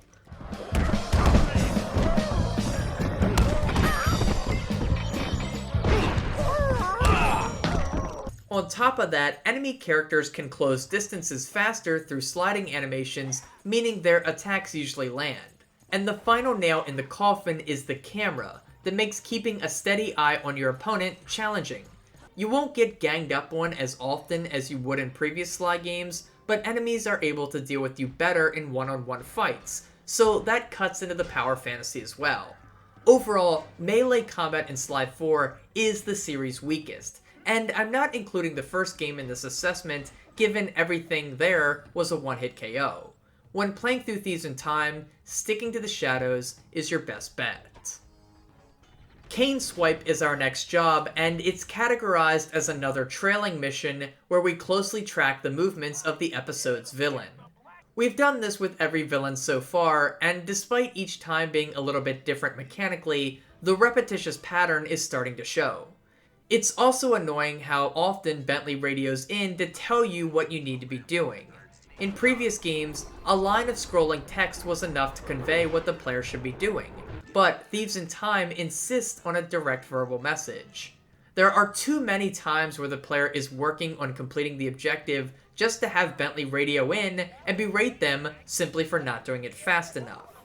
It doesn't add tension, it just creates frustration, and I hate when games do this. It pulls the player out of the moment far more than raising the stakes by emphasizing the time-sensitive nature of the task. Eye in the Sky serves as our introduction to playing as Sir Sly Cooper, and more specifically, his variation on Sly's capabilities. So far, Tennessee and Bob's abilities have been notably different, while Ryuichi skidded by on name value. This is the first time in the game where an ancestor's ability feels exceptionally underwhelming. In fact, Gallus' technique, the catapult crash, isn't even a move referenced in any of the previous games, unlike moves such as the rail slide and the ninja spire jump. Essentially, Gallus can jump up slightly higher off of wall hooks. Sly has always been able to propel himself high up into the air, and Gallus' technique builds on this in a very marginal way. There really isn't much to do with this mechanic except throw in more wall hook sections so that this technique feels justified in being here. Ultimately, it fails to add anything new, and that's reflected in this mission that's over in less than 5 minutes. You're tasked with scaling 3 towers to destroy surveillance devices using the catapult crash. There's so little to do with this move that most of the towers include other Sly staples such as the ninja spire jumps just to reach the bare minimum for challenge design. This job ends up being one of the most forgettable in this game because of these issues. Mechanical Menace really puts the previous mission to shame, as it actually builds on the mechanic a little bit through the introduction of moving platforms, but also increases the spectacle of the situation tenfold. Eye in the Sky could have been brought into this mission to serve as an introduction to the mechanic, while the rest of Mechanical Menace built on it. Regardless, the mission begins with Gallus claims that a dragon lies dormant in a nearby cavern, which Bentley immediately rejects as phony baloney, even though he's witnessed plenty of supernatural stuff, including an actual dragon in the previous game. Bentley's skepticism here must be an oversight by the developers. Gallus intends to prove the beast is real by slaying it, and so he charges into the caves. Carmelita follows in hot pursuit, and a still jealous Sly pouts over how much she's into his ancestors instead of him. He's really gone off the rails at this point when compared to previous iterations. Once inside, Gallus must use his catapult crash to scale a massive mechanical structure to reach the beast waiting at the top. They build on the previous mission by introducing moving obstacles that obstruct Gallus' ability to catapult himself upward. It introduces an element of timing which is appreciated, and while it isn't that difficult, it'd be challenging to reach the top without taking damage. In fact, there's a trophy for scaling this structure within a certain time limit, which adds credence to this design. Reaching the top, Gallus encounters the dragon and unplugs it to ensure it never wakes up. In a bizarre sequence, this actually awakens the dragon, who is apparently sentient as it quickly uncovers the Cooper Knight and eats him whole. I have no clue how removing power from this electrical monstrosity awakens it, but yeah, it just happens. With Galeth incapacitated, Carmelita steps in to save him in a boss fight, and it's one of the game's better ones. This boss fight removes Carmelita's tendency to cheese fights by spamming her shock pistol from a distance. The boss can only be damaged during specific moments, and in order to reach those opportunities, the player must survive an onslaught of homing missiles, floor lasers, mini fire-breathing dragons, fire blasts, ferocious winds, and fireballs. All of these ensure that the player must stay on their toes while also realizing when the moment to strike back is right. Each of the dragon's 3 heads must have its 2 eyes removed, meaning that the fight has legs to keep it going, which is nice. It feels like a substantial fight that capitalized on the character's abilities while also finding a way to mitigate her overpowered ranged attack. Our next job is started by Murray, but before we get to it, I wanted to talk about this character's gameplay here in Sly 4. Honor Among Thieves gave us the most well-rounded version of Murray by making sure he got a decent number of missions to complete, while also introducing a new mechanic for him, the ball form. In that third game, the developers realized that there's only so much you can do with beating up goons, so they opted to introduce this aboriginal move into his skill set. Sanzaru Games, on the other hand, fell back into the old pitfall, as this iteration of the character is a decided step back from Sly 3. Once again, Murray is the designated muscle, and nothing more than that. He's good for beating up guards, and that's about it.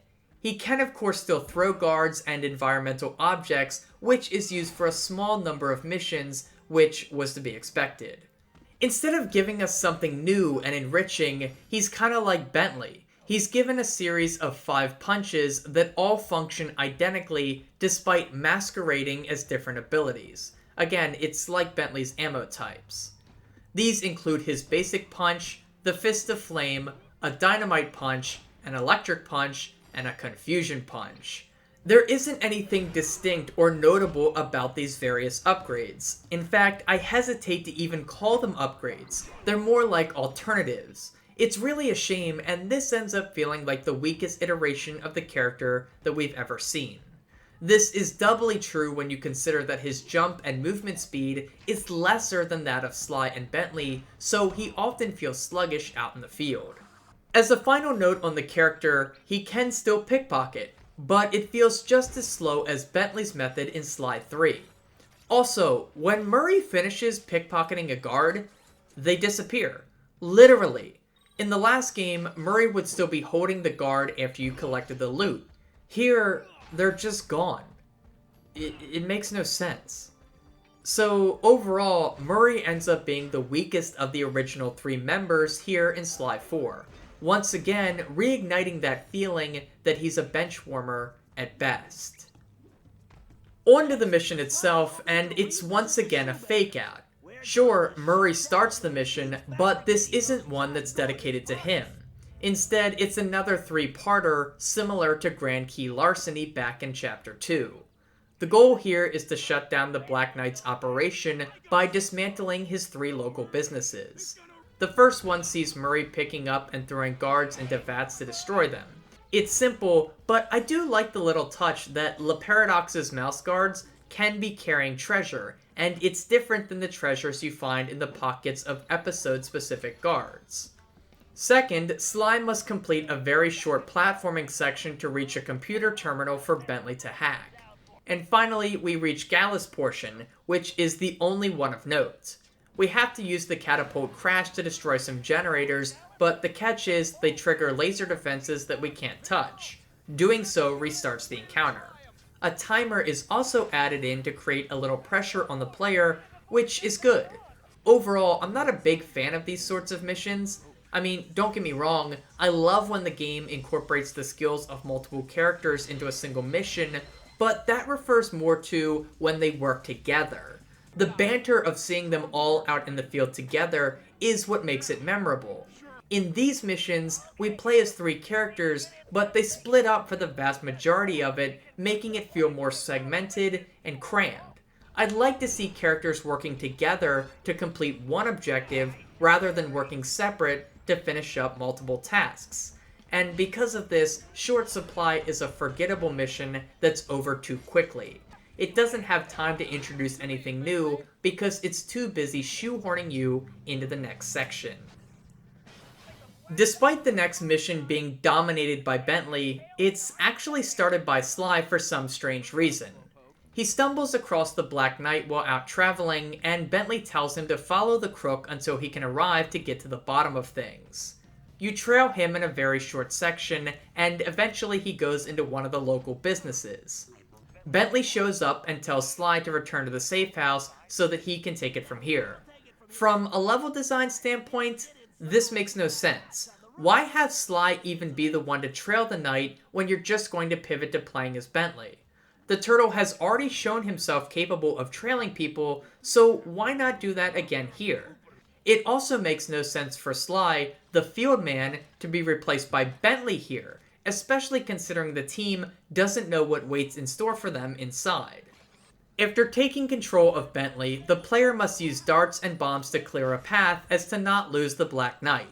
I always like it when the games do something interesting with Bentley's darts like this. It reminds me of that one mission at the end of Sly 2 where you have to shoot out the bulbs on Arpeggio's blimp, and I like that. There's also 2 hacks to complete, which really solidifies this as being a Bentley heavy mission. And you won't get any complaints out of me for that. Anyway, let's get to what this mission is really about. The reveal of Penelope. This job concludes with Penelope emerging from the Black Knight costume while talking shit on the Cooper gang as she reveals herself to be the villain all along. There are so many things wrong with this, none more so than the fact that this feels completely jarring to any returning fan of the series. This game got annihilated by fans for its handling of the characters, and Penelope's turn to the dark side was a key piece of evidence in that argument. I've never been a huge fan of this character or anything like that, but her history here has certainly been muddled. I mentioned in the Sly 3 video that it's weird how accepting the Cooper gang is of her after winning the Aces Flight competition. They're all willing to forgive her for not only cheating, but also beating people within an inch of their life and attempting to kill Sly at altitude. It's all just attributed to being the Black Baron, not Penelope, despite them being one and the same. However, the game quickly swept this under the rug and showed us Penelope's quirky side, instead making her more endearing. They didn't want us to think too hard about the plot twist, they just wanted the shock value of it. Here in Sly 4, Sanzaru has taken this idea and reverse engineered it for the worse. After seeing this character's good side throughout the previous game, it's hard to envision her as a diabolical mastermind capable of betrayal. She was such an innocent character in Sly 3, and now she's flipped the switch into full-on villain. You could argue that this side of Penelope has been there all along, given how she acted as the Black Baron, but we didn't see that side of her once the facade was retired. This Jekyll and Hyde approach to the character is stupid at best and completely immersion-shattering at worst. Most players aren't going to think about it as much as me. They're just going to see a character they thought was good turn evil for no particular reason, which is uninspired and cheap. But let's say we take Sanzaru's decision to make her the Black Knight at face value. Let's assume it's within her range of outcomes to be evil. It's not likely, but let's just pretend, shall we? Clearly, they wanted this to be a big surprising reveal, yet they couldn't contain themselves. Instead, they acted like a child who's just learned a secret but was told not to tell. They hint at it in so many different ways that all the shock value has been sucked out of the moment, like air from a loose balloon. The game starts showing messages on loading screens during this chapter reminding you that Penelope once dressed up as the Black Baron, and now we're dealing with the Black Knight. She also sounds like Penelope when you encounter her in previous missions, and how even in this very mission, she outs herself to the player before Bentley. We hear that this is Penelope before Bentley does, which throws things off sync. Ideally, the player and Bentley should learn about her betrayal at the same time to create some harmony between the emotions of us and the character we're playing as. But it's just botched so poorly that it lacks any sort of meaning or shock value. It's a total failure on all fronts. Story-wise, this reveal leaves Bentley heartbroken as he retreats to his shell to mend and cope with the situation. Meanwhile, the rest of the gang carries on to stop Penelope. Bentley's going to need some time to heal, which gives me the time to go into a lengthy tangent about this game's presentation. The PlayStation 3's more powerful hardware allowed Sanzaru to push the graphics farther than anything found in the PS2 games, especially since this game was released at the tail end of that console's lifespan. It shows most in the game's hub worlds that are bigger and better than ever before, but also now include much more environmental details to enhance their believability. Sly 4 opted to retain the cel-shaded look of the original trilogy. In fact, it's more pronounced here than ever before. This allows for our playable characters to stand out against any environmental structure or backdrop, which always keeps them in the player's focus. Consequentially though, the player is more likely to notice the drastic changes to character models and the fluidity of their animations. I've already touched on my thoughts about the redesigns, but the animation work here is off, especially Murray's running animation that looks comically bad. Something has been lost in translation between Sucker Punch and Sanzaru, as well as in transition between the console generations. It's most noticeable with Sly, a character who feels more vanilla than ever. He's lost his edge, as his idle animations no longer reflect a man who's ever aware of his surroundings, but also confident in his abilities. So, while this game obviously looks better than the previous entries, part of its heart and soul has been lost along the way. Another element of this game's presentation that I need to touch on is the camera, as it's a bit shaky in this title. In the previous two games, the player had full control over the camera, but in Sly 4, it often will snap back to a centered position whenever the player lets go of the right stick.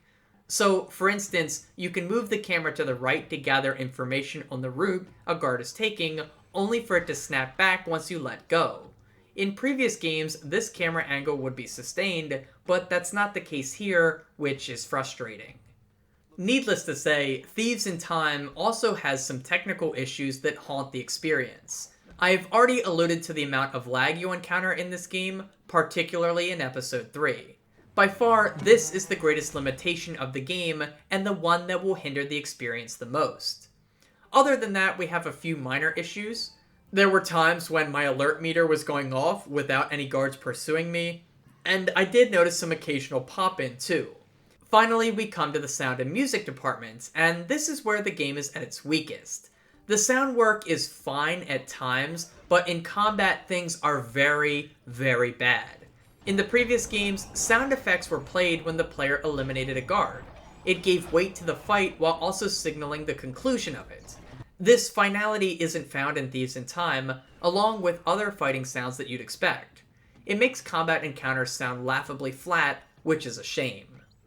On the other hand, the music in this game is annoying, as it often delineates from the thievy tunes of the original games.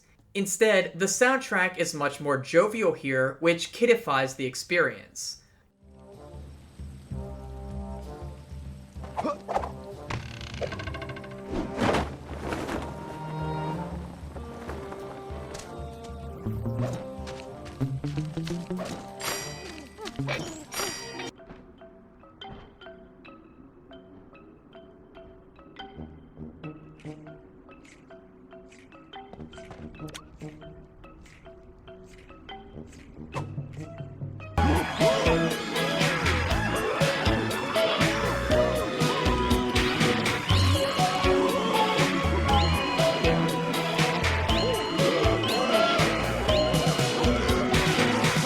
Music plays a big role in establishing a game's tone and atmosphere, and most of what we get here harkens back to what you'd expect in Sly's first game when he was at his youngest.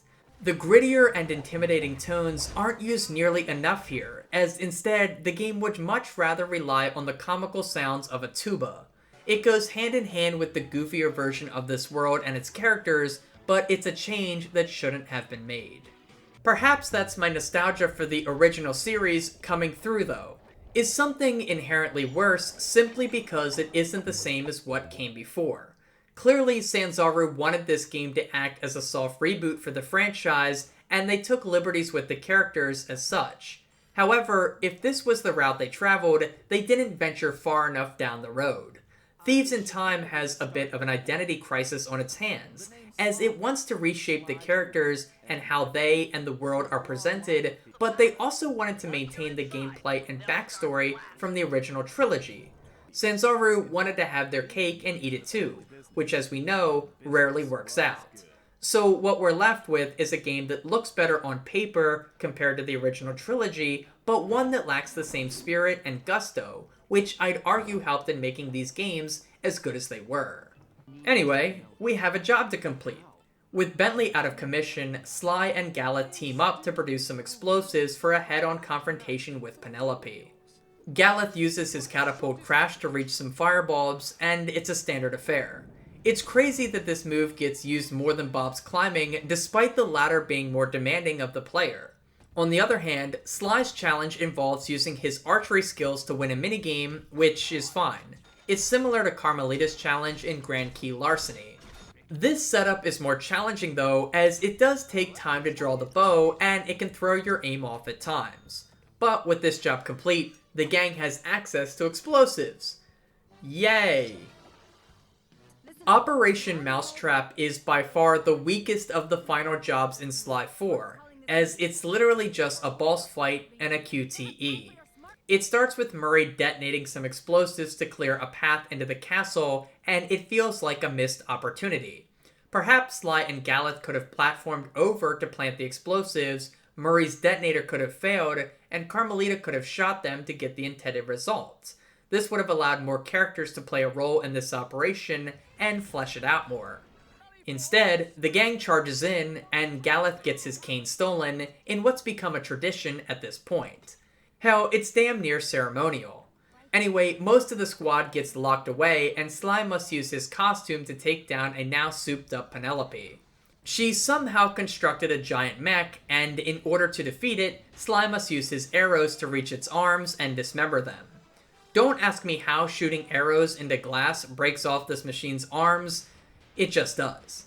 It's a stretch, but I guess they wanted to find one more use for this costume before retiring it. During this fight, you'll have to shoot the mech's core using an explosive arrow, and I just wanted to point out that when it explodes, you don't hear an explosion sound effect.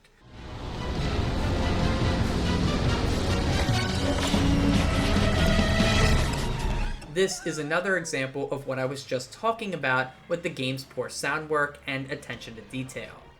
The giant mech eventually crumbles, and Sly's foot is crushed under the weight of the fallen helmet. But don't worry, he isn't actually hurt, he's just trapped. Makes no sense.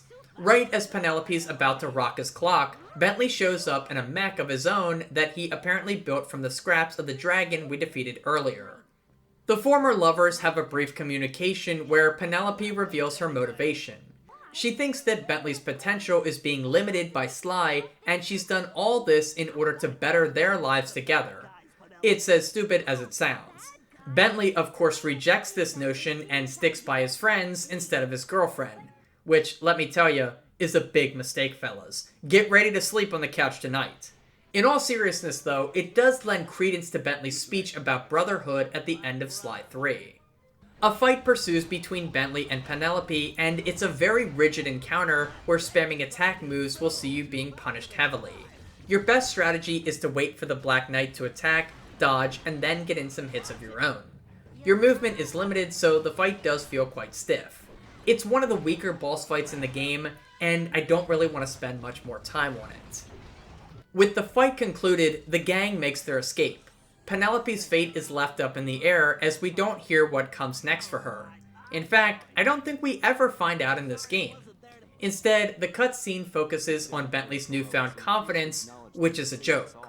Bentley's whole arc across the original trilogy was about finding his confidence and persevering through it when times got tough. And sure, he does that here, but Sly 4 passes this off as if it's the first time it's ever happened. Making matters worse is that the game opts for a tell, don't show approach to this change, which is less impactful and much more cheap than what we got before. In previous games, Bentley's newfound confidence was reflected in the tone of his voice and his attitudes towards operating out in the field. We never see the scared version of Bentley in this game, we just see him be sad for the span of 10 minutes, as his absence only spans the course of one mission. Therefore, no change occurs for the character, but the game tries to pass it off as if there has been. It ends up being a sour note to one of the better episodes in the game. With Penelope stopped, the gang is ready to move on to the final ancestor who needs their help, Salim al-Kupar, Sly's ancestor from ancient Arabia. Conveniently, Carmelita swiped a coin from the museum as evidence before being captured by La Paradox, and it's exactly what they need to time travel to Salim's era. Upon arrival though, they realize that he and his army of 40 thieves have gone missing, with most of his gang members having retired. It's up to the Cooper gang to track down Salim and correct the course of history. Of all the episodes in the game, this is the one that I forgot the most, but maybe it's because it has the fewest number of missions. However, revisiting it reminded me just how densely packed it is and how challenging it can be to nab every clue bottle. It's a testament to the level design, but anyway, let's get to our first mission. Our first task is to track down Salim. In order to do this, Bentley has installed new tech in Sly's Binocucom that allows him to isolate DNA samples in the environment. He's able to use this to identify objects that Salim has come into contact with recently. We end up taking pictures of a lamp shop, as well as some forensic evidence around town. It's your standard Sly Cooper reconnaissance job to a T. It's designed to allow the player to familiarize themselves with the map a bit by traveling to different portions of it to snag pictures. During this mission, I noticed a lot of frame rate drops and general lag that might be showing up in the footage, so again I apologize. Also, this is another mission where Bentley mercilessly hounds the player with repeated dialogue, and it's annoying as ever. Eventually, we locate Salim and coax him back to the hideout using a bribe that's usually reserved for college kids. Free food. He tells the gang about Miss Decibel, a newly arrived aristocrat who was super wealthy. Salim and the final 3 thieves were about to pull one last heist, but things went wrong as Salim barely escaped while his friends were captured. We learn that Miss Decibel was born in England and has a love for classical music. She was a terrible musician, but things changed when she had a freak accident that allowed her to hypnotize people. And what was that freak accident, you might ask? She got a trumpet stuck up her trunk, and its sounds are hypnotic. Yeah, it's like if I shoved a paintbrush up my nose and became the next Picasso. Except evil, I guess. It's dumb, but at least we know our target. Open Sesame is one of the best missions in the game because it's lengthy, it involves the core platforming the series was known for, it introduces arguably the most interesting costume in the game, and has some great callbacks to old games. It starts out with us attempting to recover Salim's thief costume from a local vendor, but to do this, we'll have to pay him with flawless gems. We venture across the map completing mini platforming challenges and snagging rubies at the end of them. This part of the mission reminded me a lot of the ruby in episode 3 of Sly 2. In fact, the vendor we give them to doesn't show his face, much like the buyers we sell to in that mission. It makes me wonder if there's a connection here, and if so, that's pretty cool. With the costume recovered, we gain access to a brand new ability, slowing down time. This was a move developed by another ancestor, but Bentley speculates that the inspiration for it may have come from this costume being passed down from generation to generation.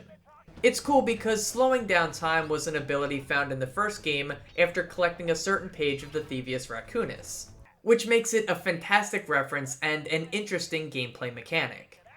Its use is pretty simple here as Sanzaru introduces the player to this mechanic. We open doors by hopping on switches and sneak through them while time is slowed down.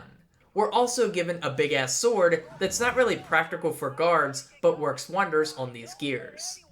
Finally, we encounter a meeting between La Paradox and Miss Decibel, where they discuss business, and we must tail them to gather information on the location of the other thieves. This is our first real introduction to LaParadox, and it's immediately obvious that he's not as intimidating as Clockwork or Dr. M. He's a rich, spoiled brat who's in charge, but doesn't command the respect of his underlings with his personality, but instead through his power. The cutscenes we're shown here aren't great, but it gives us some time with the villain and adds a little bit more to the mission. We also learned that LaParadox's end goal is to establish an ancient royal lineage in the past and dig it up in the present day to make himself even more rich and powerful. And of course, the piece de la resistance. Bentley and Sly improvise a plan to learn the location of the other thieves. Decibel has ordered supplies to feed the thieves, and Sly plans to pose as the delivery boy in order to gain their trust and get the intel that they seek. To do this, he breaks out the infamous Italian accent that we first heard in Sly 3. Excellent idea, Bentley. And just to ensure it's foolproof, I'm gonna use my No, Sly, don't say it! Italian accent! I said crazy, Sly, not suicidal. This is how you do a callback the right way, and I absolutely love this sort of fan service. Open Sesame ends up being one of the top 5 missions in the game for all of these reasons. Rugrats is the mission that introduces us to Salim's gameplay. We'll get to that in a moment, but I wanted to at least touch on the fact that this mission, as well as Salim and some of the other details throughout this episode, are a little bit culturally insensitive. Some of the things Salim says, as well as the fact that he stealth kills enemies with a lamp and also rides a rug while gliding, are a little bit on the edge. I don't want to harp on it, but I do think it's a fair point to raise. Salim's gimmick is that he can climb up poles faster, which has got to be the biggest stretch out of all the Ancestors' abilities. In fact, the only way to design challenge around this is to make climbable poles unreliable and unsafe, which is new for the series. They do this by having chains that will break if you climb them too slowly, which is fine, but the other method is very bizarre. Some poles have baskets with snakes in them at their base, and if you try to climb up them normally, the snakes fly out of the basket and knock you off while dealing damage. This is too much of a stretch for me. It's like they took the first idea that they could think of and rolled with it, logic be damned. While I think it's a stupid concept and the weakest of the Ancestors' abilities, I will admit that they did design a pretty cool and lengthy level around it. It sees you navigating underground tunnels, killing off giant scorpions, and crescendos with a long climb up a tower full of guards, snakes, and tricky platforming challenges. Of course, you do have to complete the shittiest hacking minigame at the top of the tower. I have no clue why the team insisted on making the gyroscope a thing in this game. It didn't need it. Still, with the job complete, we free one of Salim's accomplices from the clutches of Miss Decibel. Our next mission is called Copycats, and it's another one of the game's best. Not to get ahead of myself, but upon completing this mission, I can see why this episode has less missions. It's because a handful of missions in this chapter are lengthier and contain different sections involving multiple characters or gameplay styles, and I appreciate that. The premise of this mission is that Sly and Murray must team up to free Salim's second associate, but upon entering the building where he's being kept, they both get sucked into an underground cavern and must escape. The setup here reminds me of some of the puzzles in the co-op campaign of Portal 2. Our duo gets separated and can only advance when the other progresses far enough to throw a switch or destroy a set of gears. You switch back and forth between the two as they move through the level, which is cool. On Sly's side, you must complete platforming challenges that incorporate time elements using his new costume. And on Murray's side, you must defeat guards and complete turret sections to advance. It's pretty rare for Sly and Murray to both get the spotlight at the same time without Bentley being there as well, so this feels pretty refreshing. We also get some cool nuggets about the Cooper family history, which is always a bonus. The mission culminates with Sly granting Bentley access to a computer terminal for hacking. It's a nice way of rounding out this mission by delivering an extra helping of content on what was already a full meal. It's like the cherry on top, but only because this is one of the 2 good hacking missions and not that shitty gyroscope plug from the previous mission. As we return to the hideout, I wanted to briefly comment on the power-ups in this game. They're more combat-focused than ever before, with very few of them serving the gadget role that many power-ups did in the previous games. Combat feels so flat, and stealth is heavily encouraged, if not mandatory throughout the game, meaning that a lot of these power-ups feel like moot points, especially considering how much they cost. Now, to be fair, pickpocketed valuables are worth much more in this game, so it doesn't take much extra work to buy them all, but even putting in the time to do so doesn't yield much variety. Despite how many you can buy in the game, many of them feel like afterthoughts. The final member of Salim's team is recovered using Bentley's skill sets. Just like the RC car, the RC chopper is used sparingly in Thieves in Time, and it makes its only appearance here. To complete this first section, Bentley must use the RC chopper to drop smoke bombs that provide cover for Salim and Sly as they traverse the lands down below. At the same time, the player must use the chopper's boost feature to outmaneuver incoming missiles from Decibel's anti-aircraft weaponry. I remembered this mission being a lot more difficult than it is, but I was able to pull it off on this playthrough without taking damage, which rewards a trophy, so that's nice at least. Still, I would have liked to see Bentley's RC vehicles get more attention throughout the game. I'm not sure if they could have found a way to do it contextually, but I would have loved for the gyroscope hacking minigames to be replaced with more RC sections. But once inside, Sly and Salim plant a remote device on Decibel's turret to allow Bentley to work his hacking magic once more. With this task complete, all of Salim's friends are rescued, and the gang can shift their attention back to Miss Decibel. We only have 2 missions left in Ancient Arabia, so let's do our last character gameplay breakdown by looking at Sly himself. For the most part, Sly's core gameplay experience remains largely unchanged. He's still the best field man, and while he can handle himself in combat, he's much better off zipping away from fights and re-establishing stealth. All of his jump and hit the circle button moves return as you'd expect, and in some ways, he's more agile than ever. It seems like the range for which super stealth moves can be pulled off was expanded in this game, which results in some gravity-defying tricks at times, which does look pretty cool. Of course, Sly's biggest new addition is the costumes, which are an extension of the disguise system introduced in Sly-tly. In Honor Among Thieves, the disguises provided a foundation for the password system to function, but here it's been taken much further. Each disguise grants Sly unique abilities which, when paired up with his base platforming skills, allows the developers to create never-before-seen challenges for the series. I'm not a big fan of every single costume, but I can appreciate how they flesh out the game more. If I had to rank them from best to worst, I'd say the Thief costume, the Archer costume, the Samurai costume, the Jailbird costume, and finally the Sabertooth costume. The Thief costume introduces the element of time into platforming challenges, while the Archer costume feels like an extension of Sly's base abilities. The Samurai costume is alright, if not a bit gimmicky. The Jailbird costume greatly reduces the character's nimbleness and agility, which feels antithetical to a character like Sly. And finally, the Sabertooth outfit just looks stupid. The powers it grants Sly don't make sense based on what the costume actually is. A dead saber-tooth pelt. It feels like an afterthought.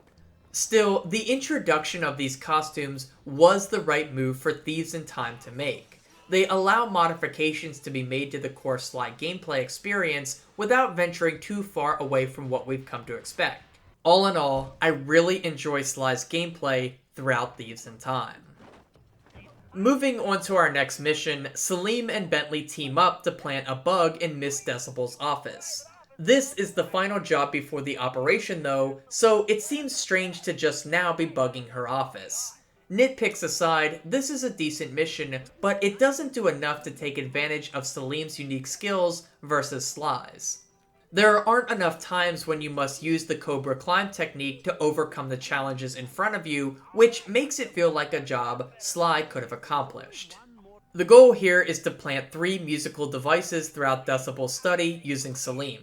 After they're in place, Bentley tags them using his darts, which triggers rock and roll music to play, which triggers Decibel into a frenzy. With her distracted, Salim moves into position and plants a bug on her desk so that they can monitor her communications. It's a fine mission that continues the game's efforts to see each job contain multiple characters for us to play as. The final job before the finale is the closest the game ever comes to a true operation like we found in Sly 2 and Sly 3.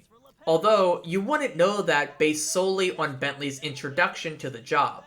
He briefly mentions that the gang needs to find out what's behind the sealed door they saw before, and to do this, they will need a distraction.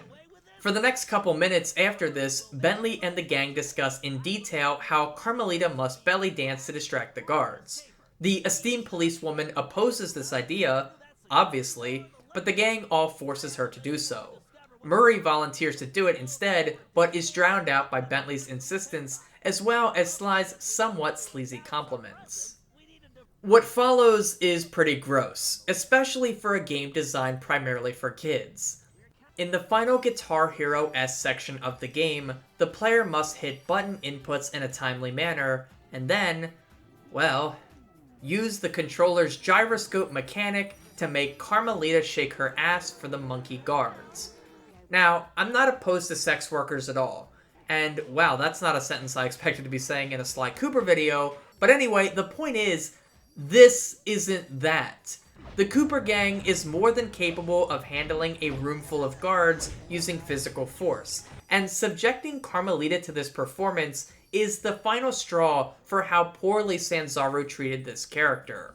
A once proud career cop has been reduced to a sexy side piece for everyone to hoot and holler at, while she's included just enough times in the gameplay to be past the fringe of relevancy.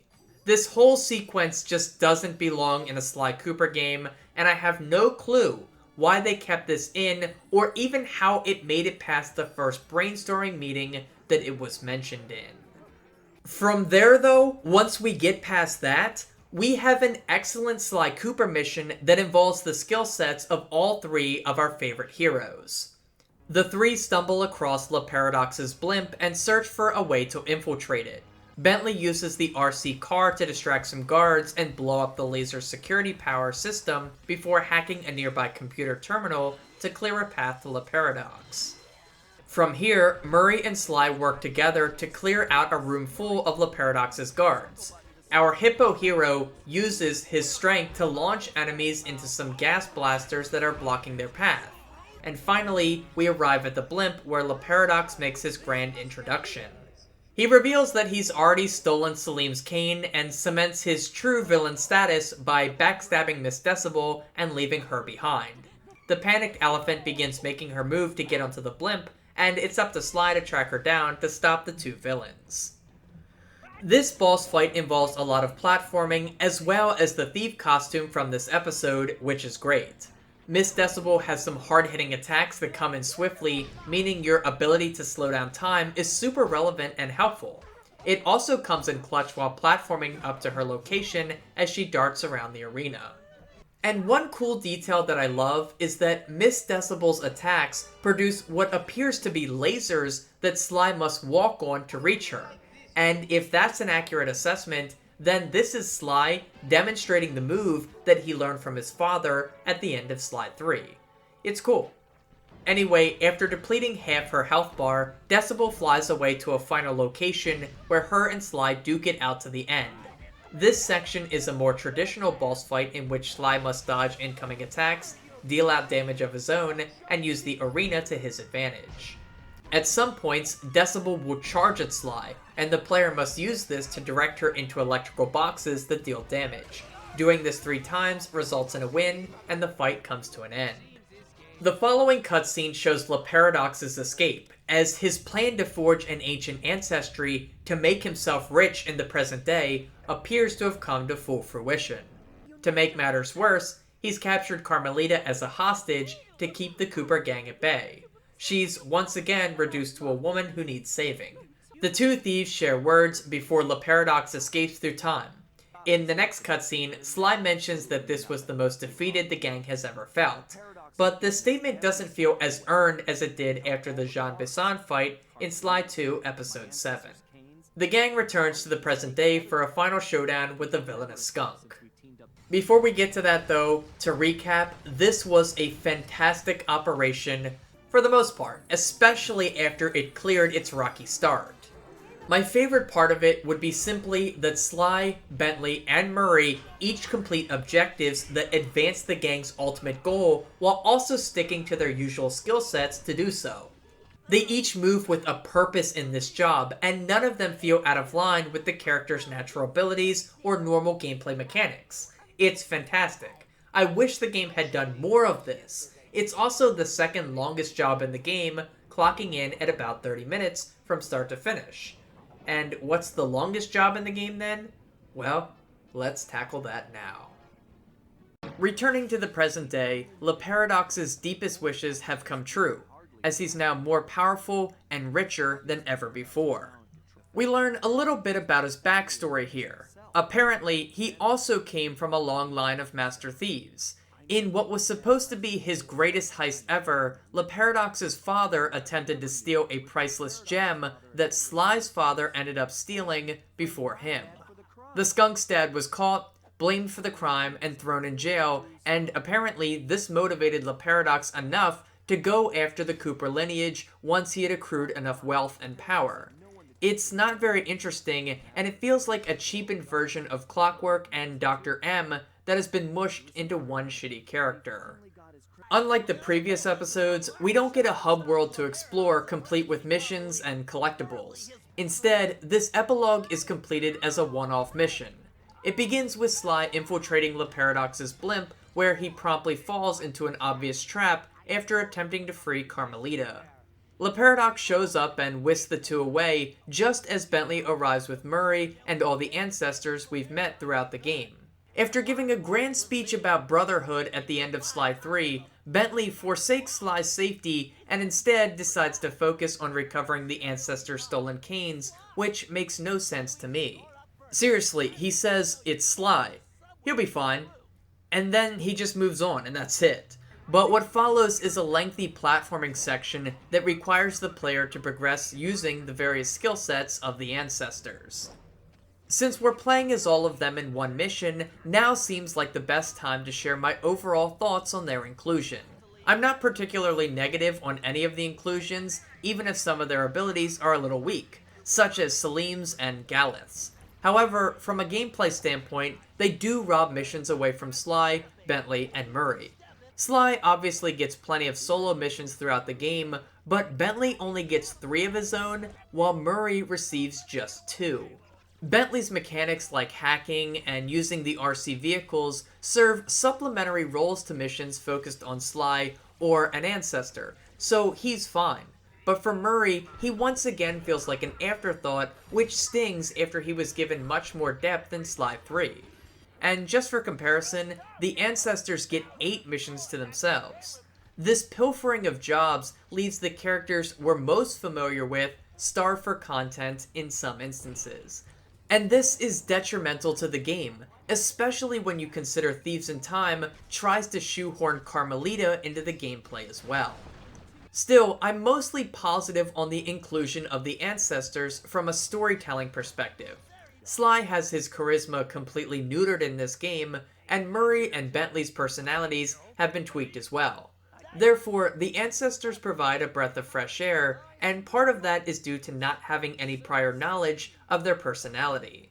Each episode has a layer of excitement introduced because of this, and it's refreshing in a game that so often betrays the characters that we've come to know and love. As we progress through this mission, the ancestors get sucked back into their own time periods after recovering their canes. And I gotta say, it's another ultra-convenient plot point. Bentley says that the time-space continuum is correcting the anomaly, but if that's the case, why didn't that happen to them as they traveled throughout time? It's goofy, but time traveling is always hard to tackle. Eventually, all the canes are recovered, and right before he time travels back to the Old West, Tennessee is able to fire off a bullet to free Carmelita and Sly. This comes moments after Le Paradox gives a grand speech explaining why he did what he did. I'm not a big fan of these sorts of moments, but they do happen quite a bit throughout the franchise. This moment is most comparable to the ending of Sly 2, when Arpeggio explains his end goal with the Claw Gang. However, it's much better there, as Arpeggio's explanation provides context for the events that unfolded across the game. He tells us in great detail the roles of each member and how he ultimately used them for his own motives. It's interesting because each villain was simply a piece in a puzzle we didn't know was being put together. Here though, Le Paradox just says, "I wanted to prove I'm the greatest thief, so I stole your ancestors' canes because your family screwed mine." There was no connection between all the villains of this game, meaning that it could never be used to set up this final encounter, so it's just weak. But then, of course, we have one of the most infamous components of Sly 4, the final boss fight. Thieves in Time had a real opportunity to deliver a slam dunk final boss fight. Sly 1 and Sly 2's final bosses were both weak from a gameplay perspective because they veered away from the series' standard combat. Honor Among Thieves, on the other hand, delivered an incredible and challenging boss fight with Dr. M. Sanzaru could have taken what made that fight great and found ways to work it in here. But they didn't. Instead, the final boss is a QTE sequence. Sanzaru opted for a cinematic approach to the final performance instead of a memorable, yet mechanical one. Instead of getting to control all of the action, we simply respond to button prompts like a bird in a Skinner box. I push the button because the game says, push the button. It sucks. And even if the developers believed in their vision for a cinematic final fight, they severely underdelivered, as the sound effects remain weak and the characters speak without their mouths even moving. It's a disaster in every way. As it concludes, Le Paradox is defeated, and Sly attempts to spare the skunk by offering to parachute them both to safety. Instead, Le Paradox tricks Sly, grabs the parachute, and glides away only to collide with a plane and fall into the murky depths below, where he's arrested and sent to jail.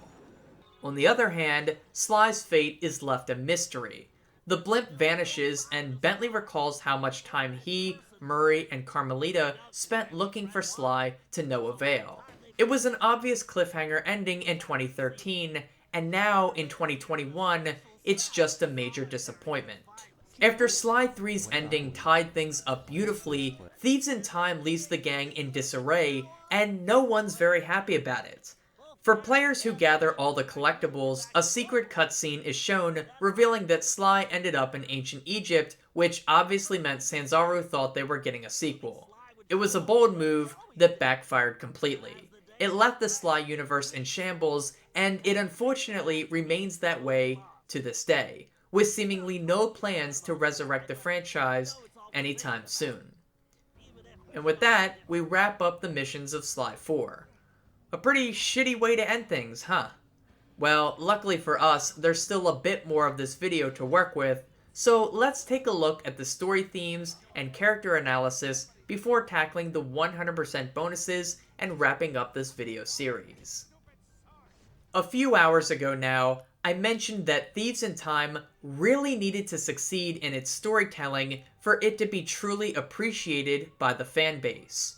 Honor Among Thieves had such a perfect ending for the original trilogy, and any extension of this universe meant compromising on the finality of that third game.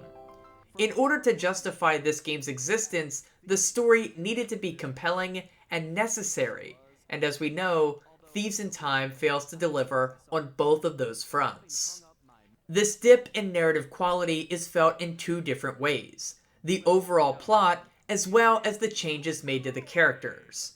We're gonna start with the characters, and honestly, I'm not gonna harp on this for too long because it's already been discussed in great detail by the community. The character assassination of Sly, Bentley, and Murray in Sly 4 is well documented, as each of them comes off as dumber, goofier, and sillier than in previous iterations. Murray was never the smartest character, but he was always prideful, headstrong, and protective. His lower intelligence was poked fun at, but never made the staple point of his character like it is here in Sly 4. All he really does in this game is expose his low IQ and talk about eating. It's pathetic. Of the three, Bentley is the most like his original counterpart, but he's still a bit too goofy for my liking. The confidence he developed throughout the original trilogy comes through in this game, but at times he surrenders his meticulous planning and detailed nature to crack a joke. He did this in previous games, but it was done using dry humor instead of the over-the-top joking we find here. And finally, we come to Sly, a character who's truly lost his confident edge in Thieves in Time. Sly isn't the calm, cool, and suave guy he was in the previous games, as he's much more likely to react with emotion than ever before. This feels more like a teenage version of the character rather than the one who's gone through the events of Sly 2 and Sly 3. He leans into the theatrics and humor much more in this game, and it results in the serious moments coming off like a lame duck. Sure, Sly would banter in the previous games, but when the moment demanded a more serious side of him, he always delivered. And that just isn't the case here. And then, of course, there's his relationship with Carmelita. Sly and Carmelita have been bickering for the entire game, and then in these final moments, they apparently make up by looking at each other in the eyes and saying, "I know." It just feels so meaningless and lacks the same impact that was felt across the previous game. So, in summary, the characters just aren't the same as they were before, but they also haven't grown in meaningful ways. To me, though, there is a bigger issue plaguing this narrative. The previous three games each had their own overarching themes that shaped the story being told.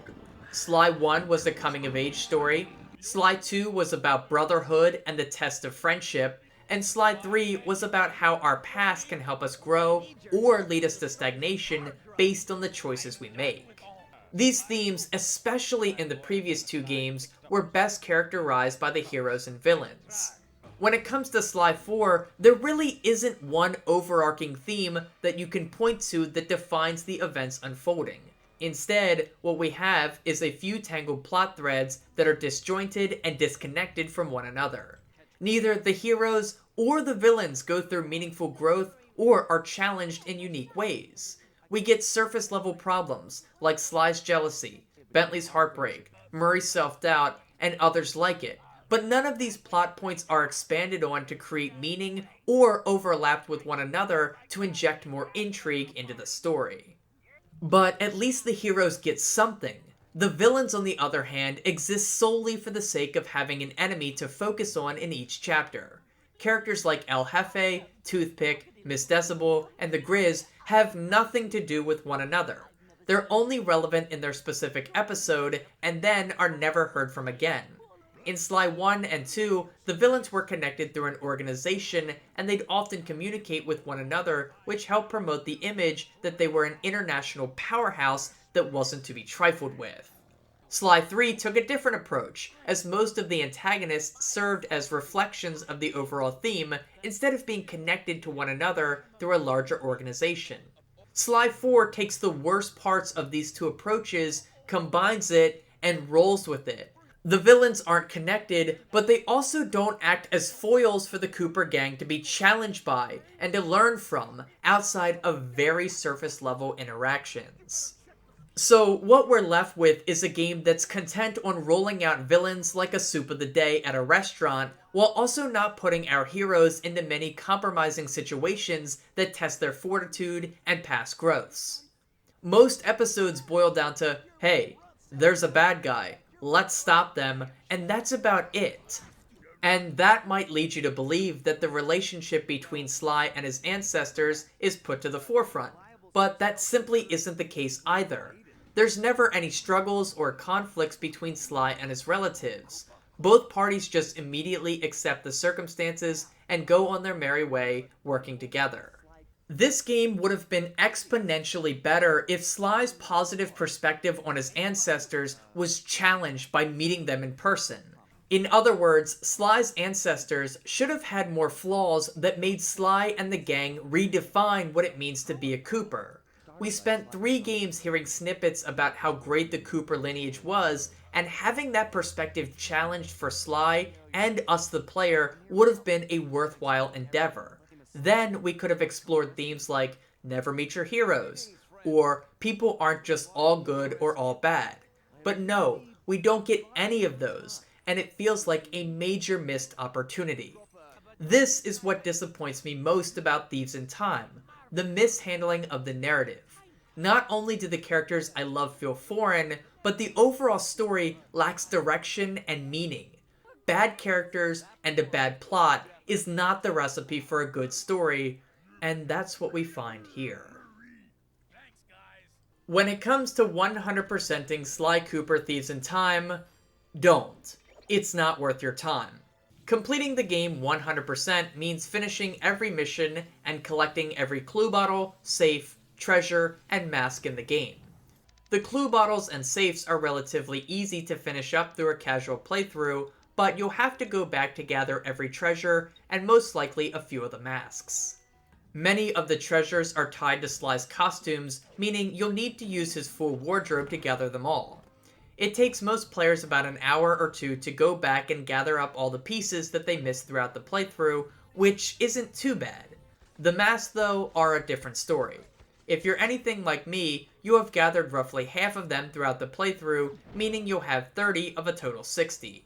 Gathering the masks proves to be much more time-consuming because many of them are found in mission-specific areas, meaning you'll have to replay jobs to nab the ones you missed.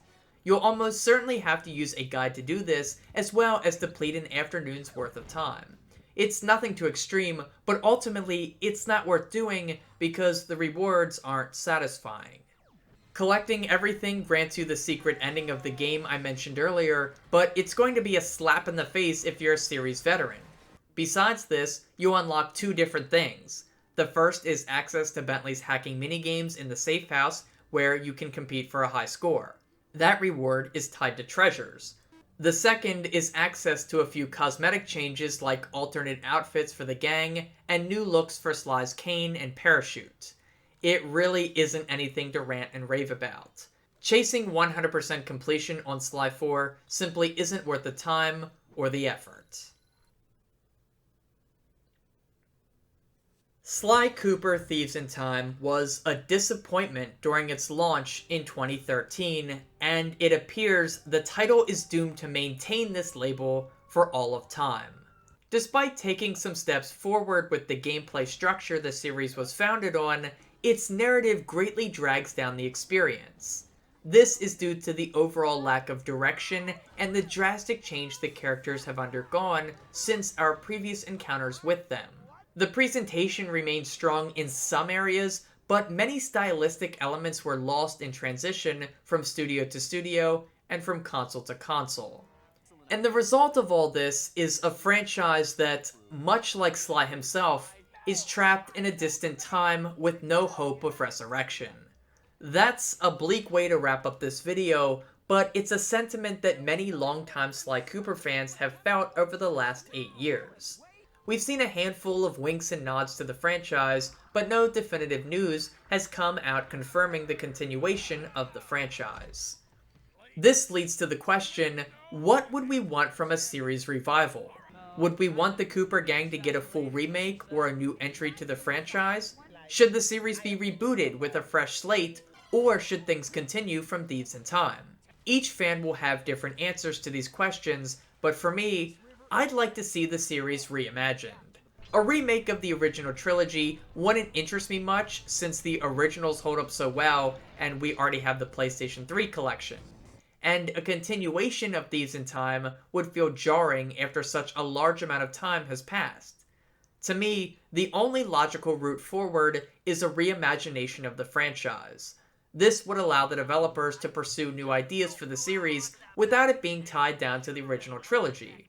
This freedom would hopefully result in a game worthy of the Cooper name. But will this ever happen? Probably not. I've made my peace with the franchise after being disappointed by Thieves in Time at release.